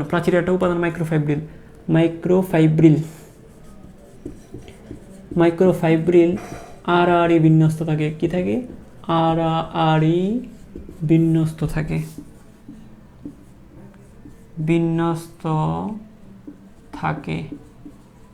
ঠিক আছে? যার কারণে রক্ষীকোষ স্ফীত হলে পত্ররন্ধ্র খুলে যায়। যার কারণে রক্ষীকোষ স্ফীত হলে এটা বেঁকে যায়। যার কারণে রক্ষীকোষ স্ফীত হলে বেঁকে যায়। রক্ষীকোষ স্ফীত হলে বেঁকে যায়। ঠিক আছে? রক্ষীকোষ স্ফীত হলে বেঁকে যায়, কারণ এখানের মাইক্রোফাইব্রিলগুলো আড়াআড়িভাবে বিন্যস্ত, যার কারণে এটা বেঁকে যায়। ঠিক আছে? আর আমরা একটা জিনিস একটু আগে বলছি যে রক্ষীকোষগুলোর নিচে মেসোফিল কোষ থাকে। রক্ষীকোষগুলোর নিচে দেখো, এখানে তো শুধু আমাদের যেমন মাংস কোষ আছে ভিতরে, এদের আছে মেসোফিল কোষ। আর এই ছিদ্রটার নিচে একটু খেয়াল করো, এই ছিদ্রটার নিচে একটা থাকবে, একটা গহ্বর থাকবে। মানে এই যে এখানে ছিদ্রটা যেটা দেখতেছো না, এই ছিদ্রটার ভিতরের দিকে একটা ফাঁকা জায়গা থাকবে, মানে এই ছিদ্রটার নিচের দিকে একটা গর্ত থাকবে নিচে। এটা তো আমরা উপরের দিকে দেখতেছি, এটা উপরের দিকে না, একটু ভিতরের দিকে একটা গহ্বর থাকবে, একটা প্রকোষ্ঠ থাকবে। তো আমরা এই জায়গাটা বলি যে রক্ষীকোষগুলোর নিচে মেসোফিল কোষ থাকে। আচ্ছা, তোমরা কি সব কিছু দেখতে পাচ্ছ ঠিক মতো? হ্যাঁ, আচ্ছা, তা আমরা দেখি যে রক্ষীকোষগুলোর নিচে আমরা যদি বলি যে রক্ষীকোষ ও তার চারপাশে যে সহকারী কোষ থাকে, রক্ষীকোষ ও সহকারী কোষের নিচে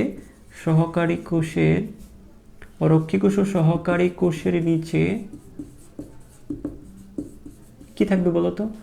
রক্ষীকোষ ও সহকারী কোষের নিচে কি থাকবে? মেসোফিল কোষ থাকে। মেসোফিল কোষ থাকে। ঠিক আছে? রক্ষীকোষ ও সহকারী কোষের নিচে কি থাকে? মেসোফিল কোষ থাকে। আর তোমাদেরকে এটা তো অলরেডি পড়াই ফেলছি যে রক্ষীকোষগুলোতে প্রচুর ক্লোরোপ্লাস্ট থাকে। রক্ষীকোষগুলোতে প্রচুর ক্লোরোপ্লাস্ট থাকে।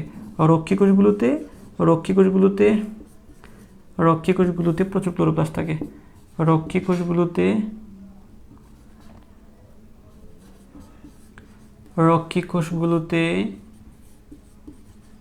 প্রচুর ক্লোরোপ্লাস্ট থাকে, প্রচুর ক্লোরোপ্লাস্ট থাকে, ক্লোরোপ্লাস্ট থাকে। ঠিক আছে না? আচ্ছা, এটা তো তোমরা জানোই। তো এই জিনিসগুলো একটু করে জেনে নিবা, এবং কাজ যেটা আমি একটু করে বলে নিই। কাজটা আমি এখানে আর আমি ভাবছিলাম যে ওই থিওরিগুলো বুঝাতে। আচ্ছা, সব কিছু ঠিকঠাক আছে?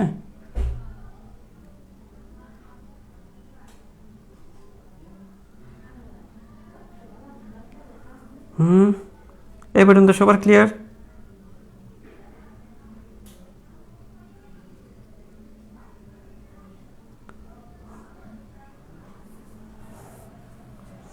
আচ্ছা আচ্ছা, এখানে একটু করে তোমাদেরকে যেটা বলি সেটা হচ্ছে যে রক্ষী কোষের কাজগুলো একটু বলি, কারণ এই মানে পত্ররন্ধ্রের কাজ কি, পত্ররন্ধ্রের কাজ কি একটু করে বলে দিই সংক্ষেপে। হ্যাঁ, পত্ররন্ধ্রের কাজ একটু করে বলে দিই, তোমরা প্রয়োজন একটু রিডিং দিবা বইটা। পত্ররন্ধ্রের কাজ হচ্ছে এই যে দেখো, এই পত্ররন্ধ্র দিয়ে গ্যাসীয় বিনিময় হয়, এদিক দিয়ে কার্বন ডাইঅক্সাইড বের হয় এবং অক্সিজেন ঢুকে, আবার অক্সিজেন বের হয়, কার্বন ডাইঅক্সাইড ঢুকে, এটাও হয়, দুইটাই হতে পারে। কারণ উদ্ভিদ অক্সিজেনও গ্রহণ করে, কার্বন ডাইঅক্সাইডও গ্রহণ করে। তো যাই হোক, যখন শ্বসন হবে, খেয়াল করো, যখন শ্বসন হবে C6H12O6 অক্সিজেন বিক্রিয়া করে কার্বন ডাইঅক্সাইডে পানি তৈরি করবে। হ্যাঁ, তো খেয়াল করো, যখন শ্বসন হবে তখন কার্বন ডাইঅক্সাইড এই ছিদ্র দিয়ে বের হবে, আর যখন সালোক সংশ্লেষণ হবে C6 কার্বন ডাইঅক্সাইড পানি, কার্বন ডাইঅক্সাইড প্লাস পানি, এটা কি শ্বসন। তো শ্বসন হলে কার্বন ডাইঅক্সাইডটাকে এদিক দিয়ে বের হবে। আর যদি সালোক সংশ্লেষণ হয়, এটা হচ্ছে সালোক সংশ্লেষণ। তো সালোক সংশ্লেষণ হলে কার্বন ডাইঅক্সাইড পানি বিক্রিয়া করে C6H12O6 প্লাস অক্সিজেনটাকে ত্যাগ করবে। হ্যাঁ, তো এই দুইটা জিনিস মনে রাখবা। অর্থাৎ সোজা কথা হচ্ছে গ্যাসীয় বিনিময় হয়, কখনো কার্বন ডাইঅক্সাইড বের হয়, কখনো অক্সিজেন বের হয়। তো এটা গ্যাসীয় বিনিময় হয়। সোজা কথা কি, এক নম্বরে যদি বলি, এক নম্বর হয় গ্যাসীয় বিনিময় এই ছিদ্রগুলো দিয়ে। গ্যাসীয় বিনিময় আমরা বলতে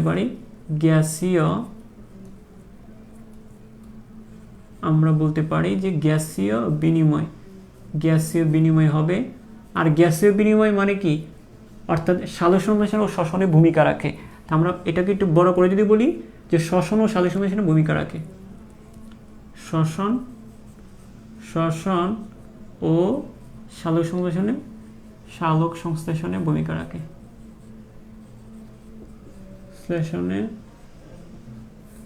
রাখে, ঠিক আছে। এখানে গ্যাস বলতে কি, কার্বন ডাইঅক্সাইড আর অক্সিজেন। তারপরে এটা হচ্ছে প্রধান কাজ, এটাই প্রধান কাজ। তারপরে হচ্ছে প্রসাদন মানে কি, উদ্ভিদের পাতা থেকে বাষ্পাকারে পানি বের হওয়া। এখন পাতার মাধ্যমেই বের হওয়া মানে কি, পত্ররন্ধ্রের ছিদ্রটা দিয়ে পানি বাষ্পাকারে বের হওয়া, পানিটাকে বাষ্পাকারে বের হওয়াকে প্রসাদন বলা হয়। তো আমরা বলতে পারি 2 নম্বর হচ্ছে প্রসাদনে ভূমিকা রাখে, কারণ পত্ররন্ধ্র না থাকলে পানি বাষ্পাকারে বের হইতে পারতো না। হ্যাঁ, প্রসাদনে ভূমিকা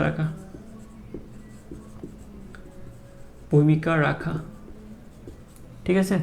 তারপর 3 নম্বরে যদি আমি একটু করে বলি, সেটা হচ্ছে আর কি করবে, ওই যে এর মধ্যে প্রচুর পরিমাণ ক্লোরোপ্লাস্ট থাকে না, প্রচুর ক্লোরোপ্লাস্ট থাকে, এদের ক্লোরোপ্লাস্টগুলো খাদ্য তৈরি করে, রক্ষী কোষের ক্লোরোপ্লাস্ট খাদ্য তৈরি করে, ক্লোরোপ্লাস্ট কি করবে, ক্লোরোপ্লাস্ট খাদ্য তৈরি করে, ঠিক আছে। পারবো এখন, মানে এই জিনিসগুলো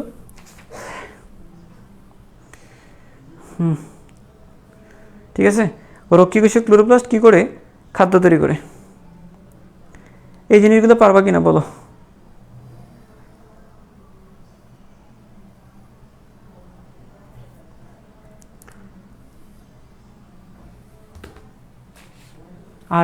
আর হচ্ছে এই জিনিসগুলো যদি পারো তাহলে আমি শেষ করে দিব, অল্প একটু করে শেষ করে দিব।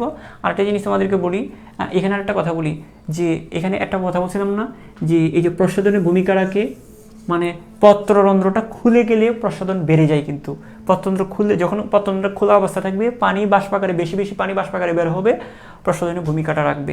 তবে আরেকটা কথা তোমাদেরকে বলি, এই লুক্কায়িত পত্ররন্ধ্র বলে একটা পত্ররন্ধ্র আছে, লুক্কায়িত পত্ররন্ধ্র। আমি আবার বলি যে স্যার লুক্কায়িত পত্ররন্ধ্র কি, কিছু পত্ররন্ধ্র একদম ভিতরে, ছিদ্র বোঝা যায় না, এবং ছিদ্রগুলা একদম ভিতরের দিকে থাকে, এই দিক দিয়ে পানি বেশি বের হয় না। মানে কিছু ছিদ্র আছে একদম, হ্যাঁ, সহকারী কোষের একদম ভিতরে লুকায়া থাকে, একদম ভিতরের দিকে থাকে, এদিক দিয়ে বেশি পানি বের হইতে পারে না। তো এটা সুবিধাটা কি, লুক্কায়িত পত্ররন্ধ্র, লুক্কায়িত এগুলোকে বলা হয় লুক্কায়িত পত্ররন্ধ্র। আর লুক্কায়িত পত্ররন্ধ্রগুলো কি করে, লুক্কায়িত পত্ররন্ধ্র কি করে, এই প্রস্বাদনটা কমায়, মানে পানিটা বের হওয়াটা, মানে প্রস্বাদনের পরিমাণটা, প্রস্বাদনের হারটা কমায়। লুক্কায়িত পত্ররন্ধ্র পানি বের করতে দেয় না, এটা প্রস্বাদনের হার কমায়, প্রস্বাদনের হার কমায়, প্রস্বাদনের হার কমায়, হার কমায়। আরেকটা জিনিস তোমাদেরকে একটু বলে দিই, যে লাস্ট একটা পয়েন্ট কথা আমি বলে আমি ক্লাসটা শেষ করব। হ্যাঁ, তোমাদের মধ্যে একজন আমার ক্লাস এখনও করে, তাহলে তুমি হয়তো বা নতুন আসছো আমার ক্লাসে, আমার ক্লাস করে তোমাদের কিছু শিক্ষা হয় নাই। আমি যেটা বলছিলাম যে C6 সালুশন কি বলছিলাম, যে কার্বন ডাইঅক্সাইড আর পানি মিলে, কার্বন ডাইঅক্সাইড আর পানি মিলে কি হয়, C6H12O6 হয় প্লাস অক্সিজেন। এটা হচ্ছে শ্বসন বিক্রিয়ার মূল বিক্রিয়া। এখন একজন এখানে কমেন্ট করছে যে এখানে সমতাকৃতভাবে দেখাইছে, মানে এখানে আমি মূল জিনিসটা কি, এটা তো সালোক সংশ্লেষণ, তাই না? এটা কি সালোক সংশ্লেষণ? সালোক সংশ্লেষণের মূলত হচ্ছেটা কি, সালোক সংশ্লেষণের মূলত হচ্ছেটা কি, সালোক সংশ্লেষণের মূলত হচ্ছে কার্বন ডাইঅক্সাইড পানি মিলে গ্লুকোজ তৈরি আর অক্সিজেন তৈরি হয়। এখানে তো আমার সমতা দেখানোর দরকার নাই, আমি এখানে তো সালোক সংশ্লেষণ পড়তেছি না বাবা, আমি এখানে সালোক সংশ্লেষণ পড়াচ্ছি না। আমরা পড়তেছি হচ্ছে আরেকটা জিনিস, আমরা পড়তেছি পত্ররন্ধ্র দিয়ে কী হয়, পত্ররন্ধ্র কখন খুলে কখন বন্ধ হয়। এটার জন্য আমার সালোক সংশ্লেষণ পুরা বিক্রিয়াতে জানার দরকার নেই। আমি সালোক সংশ্লেষণ আলাদা টপিক আছে, সালোক সংশ্লেষণে কি চক্রীয় অচক্রীয় ফটোফসফোরাইলেশন আছে, সালোক সংশ্লেষণের ক্যালভিন চক্র আছে, এইগুলো একদম প্রত্যেকটা জিনিস পড়ায় নাস্তানাবুদ করে ফেলবো, পড়াবো জিনিসটা। কিন্তু তোমরা যেটা করতেছো, আমি আবারও বলি, আমি যে জায়গাটাতে ফোকাস করে পড়াচ্ছি ওই জায়গাটা তোমরা ফোকাস করো না। তোমরা কি করতেছো, আমি পড়াচ্ছি এইটা, তোমরা একটা বিক্রিয়া সমতা করে কমেন্ট করে দিছো, মানে নিজেকে পণ্ডিত মনে করতেছো, আসলে কিছুই না, তুমি এই জিনিসটা মিস করে গেছো মাঝখান দিয়ে, যে স্যার এটা এইভাবে লিখছে, যে স্যার এটা এইভাবে হবে না, এখানে 6টা কার্বন ডাইঅক্সাইড হবে, এখানে 12টা পানি হবে, এখানে 6টা অক্সিজেন হবে, আরও 6টা পানি হবে। হ্যাঁ, এখানে এইটা তো মূল বিক্রিয়াটা, আমরা তো এইটা পড়তেছি না ভাই, আমি পড়তেছি তো সালোক সংশ্লেষণ পড়তেছি না, পত্ররন্ধ্রটা। সালোক সংশ্লেষণে আমার কী হচ্ছে সেটা আমরা জানবো, কী হচ্ছে, কার্বন ডাইঅক্সাইড পানি মিলে গ্লুকোজ আর অক্সিজেন হচ্ছে। এটা হচ্ছে মূলত কী থেকে কী হচ্ছে সেটা বোঝার জন্য আমি এই বিক্রিয়াটা বারবার লিখতেছি, কী থেকে কী হচ্ছে সেটা বোঝার জন্য লিখতেছি। তাহলে কী থেকে কী হচ্ছে, কার্বন ডাইঅক্সাইড পানি বিক্রিয়া করে গ্লুকোজ আর অক্সিজেন হচ্ছে, এই দুটো জিনিস হচ্ছে। এবং কত থেকে কত হচ্ছে সেটা তো আমাদের এখানকার পড়া না, এটা সালোক সংশ্লেষণের পড়া। তো প্রত্যেকটা জিনিস তুমি কি ওইভাবে আমার ক্লাস যখন করো তখন এইভাবে পড়তে হবে, যে আমি যেটা বোঝাতে চাচ্ছি, যেটার উপর ফোকাস করে পড়াচ্ছি সেটা বোঝার চেষ্টা করবা। আর আমি এমন না যে আমি তোমাদেরকে ওই জিনিসগুলো কোনো জিনিস আমি বাদ দিয়ে পড়াবো। হ্যাঁ, তো যাই হোক, তো একটু পত্ররন্ধ্রের এই জিনিসগুলো আমি ভাবছিলাম যে আজকে ওই যে পত্ররন্ধ্র খুলে এবং বন্ধ হয় কি অনেক সময় লাগবে, এই জন্য আমি তোমাদেরকে ওইটা আগে পড়াই ফেলছিলাম। তো তোমরা ওইটা একটু অ্যাড করে নিবা, যে পত্ররন্ধ্রের কাজটা একটু অ্যাড করে নিবা ওই প্রথম দিকে। আর এটা হচ্ছে এরকম কয়েকটা আমাদের সামনে লেকচারগুলো একটু তাড়াহুড়া করে নিতে হবে, কিছু জিনিস তো তোমার বই থেকে নিজে থেকে পড়ে নিতে হবে, একটু কঠিন লাগলেও কিছু করার নাই, আসলে জিনিসটা আমারও হাত পা বাঁধা। আরেকটা জিনিস তোমাদেরকে লাস্টের কথা বলে শেষ করি, যে পত্ররন্ধ্র সবচেয়ে বেশি খুলে কখন, এটা একটু বলে শেষ করে দিচ্ছি। পত্ররন্ধ্র সবচেয়ে বেশি খুলে হচ্ছে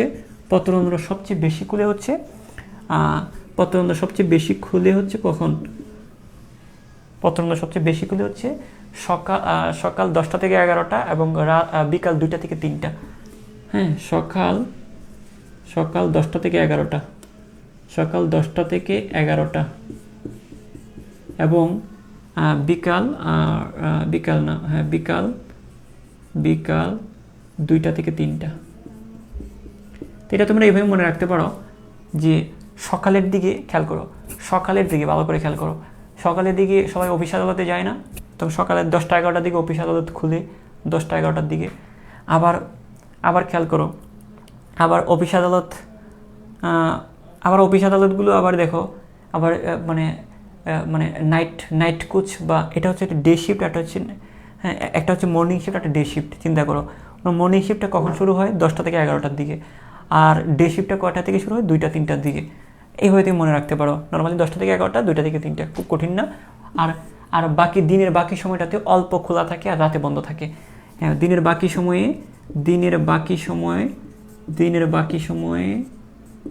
অল্প খোলা থাকে,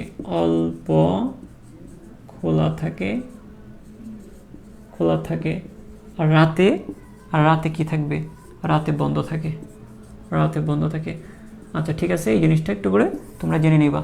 আর হচ্ছে তোমাদের যদি আমি আবারও একটু বলছি, তোমরা যারা একদম মেডিকেলের জন্য একদম কমিটেড, যেটা আমার মেডিকেলটা লাগবেই, সেই কারণে তোমাদেরকে বলছিলাম যে আমার একটা মেডিকেল ব্যাচ আগে শুরু হয়েছিল, প্রায় 1 মাসের মতো হয়েছে। এখানে গাছপরিং পুরোটা কমপ্লিট করছি এবং নতুন চ্যাপ্টার কয়েকটা ধরবো। এখন হচ্ছে যে ওই ব্যাচটাতে তোমরা এখানে আমি বলছিলাম যে 500 জনকে আমি ভর্তি করাবো, অলরেডি 500 জন এখানে যুক্ত হয়েছে। তোমরা যেটা করতে পারবা, তোমরা যদি চাও যে না আমরা যদি এটা করতে চাই, মানে মেডিকেলটা আসলে যাদের স্বপ্ন লাইন বাই লাইন পড়তে হবে নিশ্চয়ই, তো তোমরা এই সেকেন্ড একটা ব্যাচ শুরু হয়েছে আমার আজকে থেকেই, সেকেন্ড একটা ব্যাচ। সেখানেও কিন্তু একই রকম, মানে আগের ব্যাচ আর এখন ব্যাচের মধ্যে কোনো পার্থক্য নাই। তবে তোমরা আগের ব্যাচে যা পড়াইছি এবং এই ব্যাচের নতুন ব্যাচটা তো সেই একই রকম পড়াবো। আগের ব্যাচটার নাম ছিল হোয়াইট আর্মি, এখন যে ব্যাচটা সেটা হচ্ছে হোয়াট কমান্ডো। তো তুমি চাইলে ওই ব্যাচটাতেও অ্যাড হইতে পারো। আর যদি খুব টাকা পয়সার খুব প্রবলেমই থাকে, সেই ক্ষেত্রে আমি তোমাকে যেটা বলতে পারি যে তুমি নিজেও যদি পড়ো হয়তো বা সম্ভব জিনিসগুলো। আমি ক্র্যাশ কোর্স থেকে, আমি শুধু ক্র্যাশ কোর্সে শুধু এইচএসসির জন্য পড়াচ্ছি না, আমি মেডিকেলকে টার্গেট রেখেই পড়াচ্ছি।